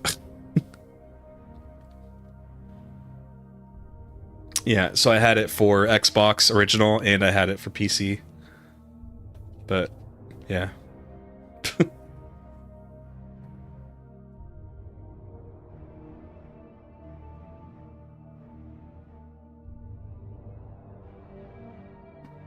Funny thing I recalled when they announced StarCraft 1 and Brood War going to be free to play in 2018, the entire forum went haywire because of this. Why? Because I paid my own nickels and pennies 20 years ago and now they release it for free. I feel betrayed and robbed, while most likely they went the same, even to the mall and bought stuff the way it exceeds the price. Yeah. Like, so first of all, yeah, that is ridiculous. I think, hold on, I would be upset if like I bought something on Steam like last month and then it went free. I'd be like, what the whatever. Anyway, your second point about like you're gonna go to the mall and spend just as much money. For some reason I'll beat myself up for buying video games, something that lasts you forever, especially if you buy it on Steam. You know, well, let's be careful on forever. You buy a video game that's gonna give you hours and hours, weeks, maybe years of enjoyment, and it'll be like $20, and I'll give myself shit. But I go to like, I'll buy junk food. It's like $30 total for the weekend of junk food. And I'm like, I'm totally, that like, I just do that without even thinking about it. But when it comes to games, I'm like, should I really? It's like, yeah, dude,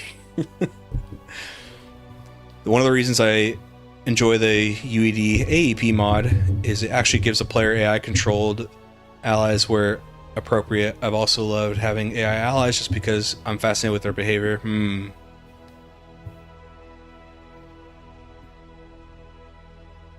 You basically subscribe for life, right? Because I've talked about this with Steam. Look, Gabe is great. As of right now, Steam is awesome, but we have no idea what the future holds.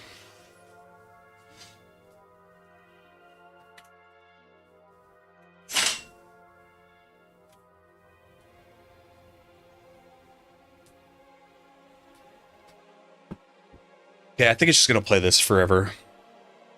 I wanted to watch some Ghost gameplay.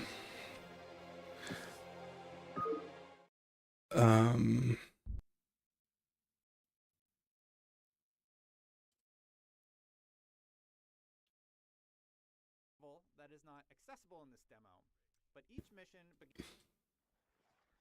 Hey everyone, Destin Legary here, and today we're showing some footage. Let me know how that volume is. StarCraft Ghosts that never saw the light of day. If you prefer this without commentary, you can find more gameplay on IGN, but for this piece, I wanted to offer some context to this gameplay.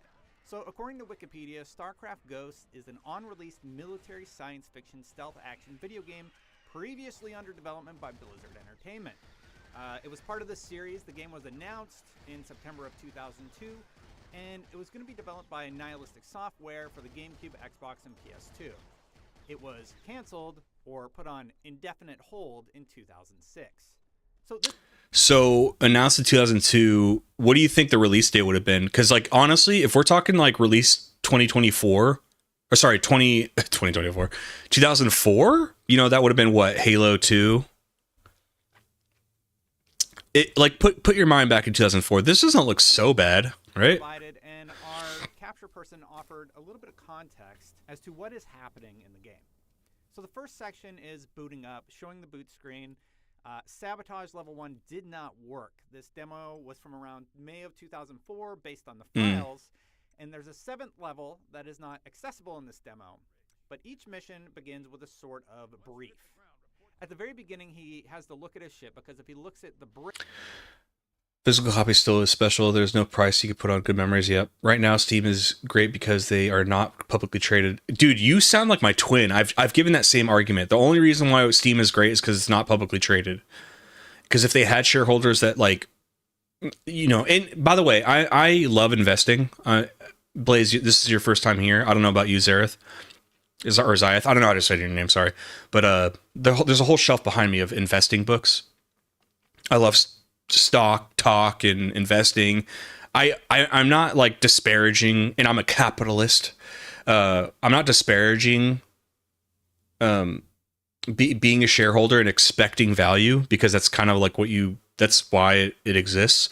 But I also can be outside of it, and as a customer, I can have an opinion too. And as a customer of Steam products, it's like at any point they can go public, you know, maybe after Gabe passes away, and they could start, hey, you need to pay us $50 a month to access your library of games. Or you need to pay us $1 every month per game you want to play, or something. At sub 5 frames per second and requires a reboot. Shareholders actually don't help make good product, correct? Never supposed to see the light of day. There are a few technical challenges with showing this gameplay. Wow, Marsara. So throughout the game, there's many battles taking place between your allies and the enemies. In 2004, he says that this was kind of a big deal and is shown later in a larger scale. This level is basically a tutorial level. You can scale the mountain, get some dialogue. Your energy pistol regens ammo over time. Free cam mode can be activated while playing normally outside of the turret and is shown with the same camera symbol, but doesn't seem to work properly. It works similarly to Wind Waker's free cam, but can be activated with a right stick. So if this was announced in 2000, if this was announced in 2002, you know what? When did Halo come out? 2000. So if it was announced in 2002, they probably were developing it sometime in the late 90s or early 2000s. I wonder with Halo if that changed anything. If it kind of spooked them and they're like, "Oh my god, like we got to come at it harder. Like we got to make a totally different game now." Because are there for the money, not product. While I bet some of them actually for the product, but I bet in the minority. Yeah. So sometimes those can converge, right? Sometimes you are a believer in the product, therefore that's why you buy the stock, right? Rudy at Alpha Investments, he is a YouTuber who talks about Magic the Gathering and other trading card products, right? He is like a true believer of the product. So he has I think 1.7 million in stock. And I know that because he said he has 22,000 shares. And I did the math and it was like 1.7 million. And I believe him. He does seem very wealthy, but he's a believer in the product. And sometimes that can blind you, but other times it makes you hyper aware of how good of a product is. And therefore you have a long-term outlook that gives you confidence in holding the stock. So you're right. It's rare, but yeah, that can be true too. Where you believe in the product so much that that's like part of your metric of buying the stock is like, I really believe in this product. And that's why I'm going to buy it. Shareholders are not there to help the company. If the company is publicly traded, that company exists to make the shareholder money. They do not sell products to consumers. They sell consumers to money and investors. I mean, honestly, that is true. Like, and if you think about it, that is kind of the point. It's like, it's not a charity, right? So if somebody gives their money to a company, they expect a return. And then the company takes that money, and whether it's the executive getting, if they have a high insider ownership of the company, they are incentivized to also raise it up. So like one of the things I look for when I call it like toolkit investing, because I have all these different little things because it's all about your temperament and what makes you comfortable, right? So if you like dividend investing, great. If you like trading, which I don't like trading, great. But like I call it toolkit because I learned from like growth investing, I learned from value investors, and I kind of put it all into a thing that like makes me comfortable with my certain investments. One of the things I look for is high insider ownership. So if like top executives within the company have a lot of the company in stock, that is good to me because they have skin in the game, right? They want to see the share price go up too. So therefore they're going to work harder for it. Whereas like, I used to analyze Intel a lot, and I dabbled in Intel one time as like a trade play, and it worked because their stock went down like way too low. And I bought like $5,000 of it, and it like went back up like 60% or something. I was like, cool, I'll take that. But I didn't have like a great long-term outlook on Intel. Anyway, I noticed every time Intel got a new CEO or a new management team, they'd be given stock compensation, right? And they would like immediately sell it. What do you think that signals to me? If the people who run this company don't even want their own stock, why would I want the stock? Thank you for the follow. Barrels, and then of course you can loot the ZZ. Okay. Health grenades and psi energy can be found here. The mechanic at the attack Oh, Half-Life 2, yeah. Hasbro is being sued by its investors. I think that lawsuit is like they can't prove any of that. I'm not saying it's not true. I'm just saying they can't prove it and nothing will happen. Invisibility uses psi energy, but it's used a little later on to avoid some very difficult enemies. Had you not utilized your invisibility here, you would have probably died very quickly to these opponents. Level 3 is more of a Metal Gear Splinter Cell mix. You are immediately given a new ability like Eagle Vision from Assassin's Creed. You can see enemies in footsteps, you have to disable 4 anti-air turrets, and you do that by killing the 2 guards and then dragging their bodies off the map. It's all about stealth. That's actually right up my alley. The red item may be a collectible, as they appear in other levels and they unlock some data entries, but unfortunately opening that in the start menu lags the game and it crashes. Again, a build that was never supposed to see the light of day, that sort of thing's going to happen. And then the final level had an opening cutscene. It does its best to show that the narrative had twists and turns as opposed to the linearity we'd seen before now. It's very open and gives you a lot of freedom in how you want to tackle the scenario. Using the previously learned Eagle Vision, you can see everyone through the steam or fog. You can take them out and proceed to the terminal to disable it. This requires another minigame of sorts where you must change the 1s to 0s and 0s to 1s. Going too slow adds blue markers, and succeeding adds orange. Once filled with orange, you can unlock what it's securing. The same mechanic is utilized for the turrets. What do you guys think of that little minigame? Show some stealth kills and some of the in the game. So basically, I wanted to give you context because, again, this build was probably never supposed to be released. This was a game I was really, really excited about when it was teased at E3 way back in the day, and it's just really interesting to see that StarCraft Ghost had been pretty far along before it got put on indefinite hold. What do you guys think about StarCraft Ghost? Do you think this would have worked back?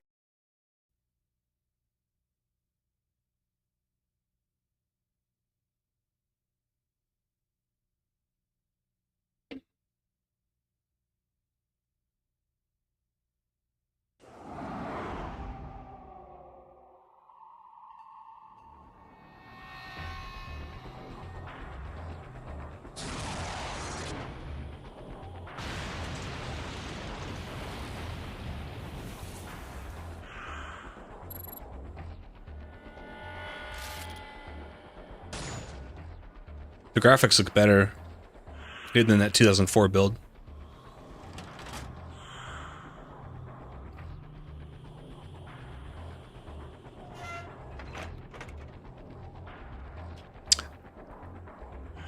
Zayze, I agree with you. I think Halo and Half-Life probably had a lot to do with, like, fuck, that looks cool. I think those games had a lot to do with Blizzard being like, we've got some competition. It's really, as a StarCraft fan though, it's so cool seeing like life-size versions of things you've seen from StarCraft though. Like with that Hydralisk, that looked so cool.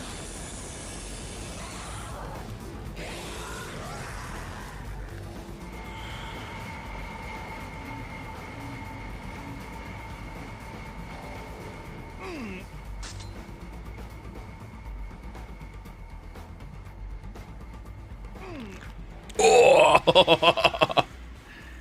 3D versions of 2D sprites, right. It's kind of like the whole Pokemon to Pokemon Stadium thing. You go, whoa! By the way, my Seahawks are going to the Super Bowl, baby.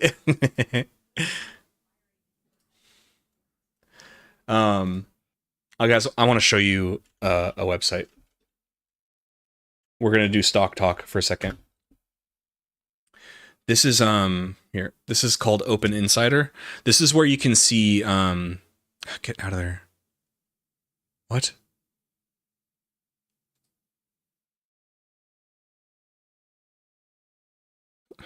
Stupid. Okay. This is where you can see buys and sells from insiders within the company. So what is this? GameStop. A purchase. Who purchased? So we can click here. This is a director, a president, CEO. Cohen bought 1,000 of his own shares. So this is good. You want to see this. You already owns a lot of the company. Bought a lot more shares. And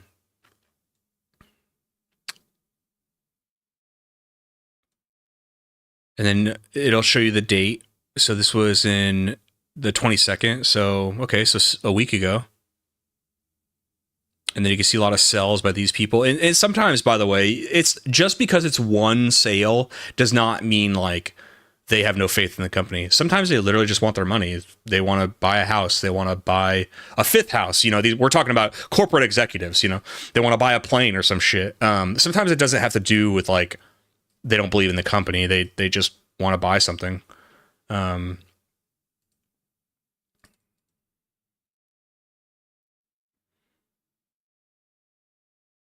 I'm not going to sell you crypto. I don't buy crypto coins.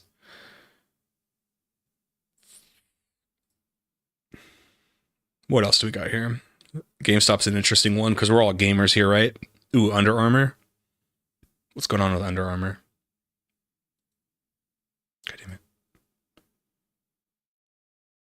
was trying to get those. There we go.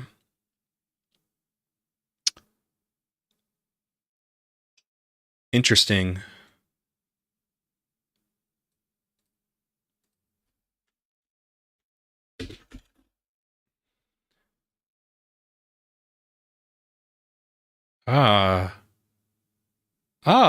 Look at, okay, so since 2022, right? So now we, stock came back down.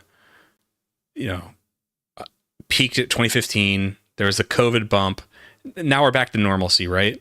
Within that new normal, it's funny that like right here, $8, like a little bit of a peak last year.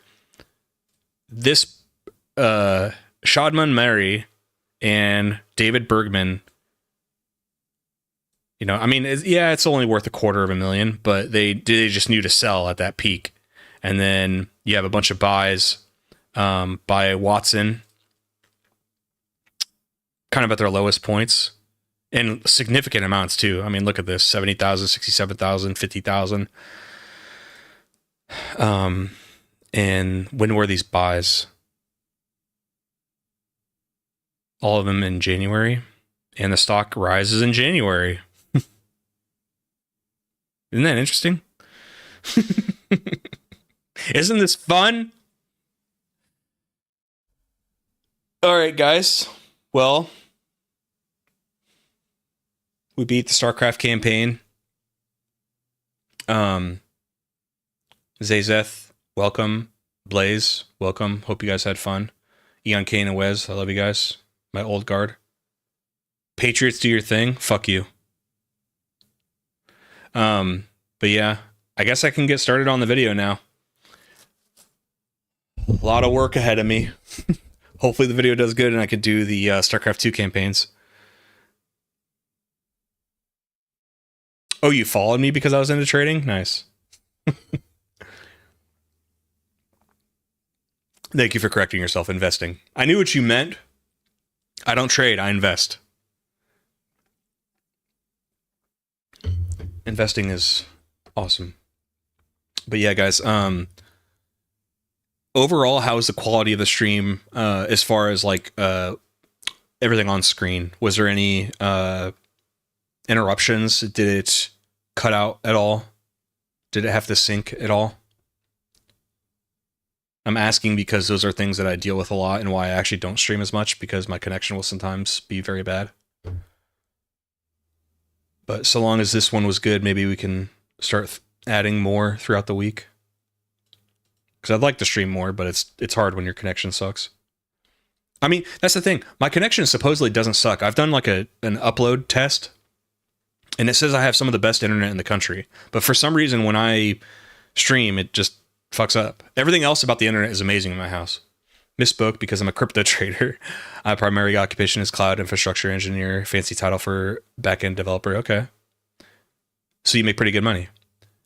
I don't know anything about crypto. I'm not going to disparage it. I'm not going to talk shit about it because I don't do that just because I don't know about something. But I am comfortable saying I just don't invest in or trade in crypto because I just don't know it at all.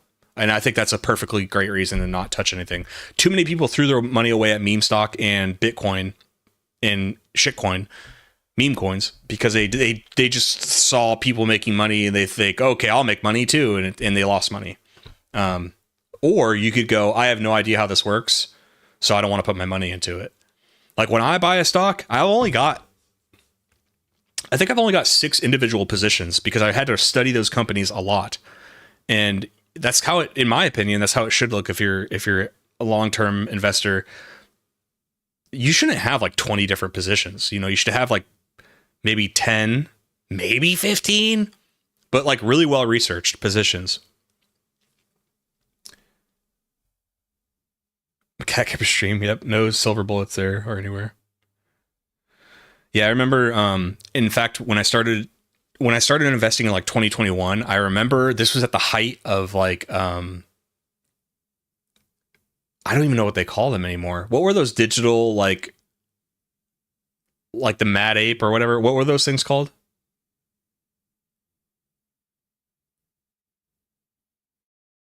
Well-founded diversification, yeah. I mean, I do some trades. Like my best example is when I bought a bunch of Blizzard, knowing, like, I knew that Blizzard or Microsoft was going to win that case against the FTC. Like, it was so clear to me.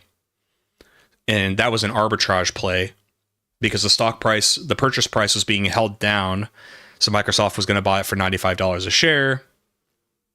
The FTC sues them for monopolistic practices, which it wasn't.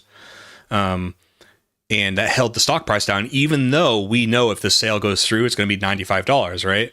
So if you bought at 60, you make the difference. And I just, it was so fucking clear. And I'm not even a law student. Like, I'm not into law, but I did a little bit of research on how monopoly in this context works. And to me, it just clearly wasn't. And it was laughed out of court twice. They didn't even go to trial. But before that, that's how it, when I assessed it, and look, there's a lot of noise online. There was a lot, Microsoft is they're going to get, they're going to have to break up the company now and blah, blah, blah. And it's not going to go through. And the FTC is like really going hard at them. And I was just like, they're going to win. And largely it was like, the best part is if you look at Microsoft, this is how, as a gamer, I wanted to make a video about this. Like, as a gamer, you would have known that too, because not talking about the market cap of Microsoft, but just talking about their gaming division.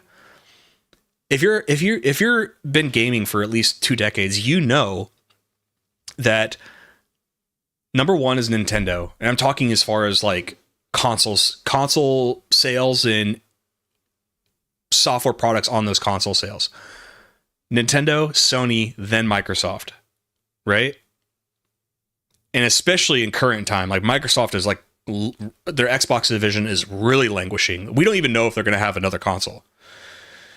And that kind of was the sentiment even back then, back in 2021 when I bought Blizzard. So how can you say by them acquiring, Blizzard that's monopoly? Like, they're already in third. In fact, you're protecting monopoly by not allowing them to compete with their competitors.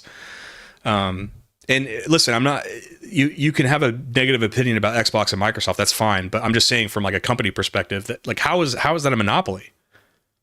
So anyway, I was right. So, okay. Guys, I love you.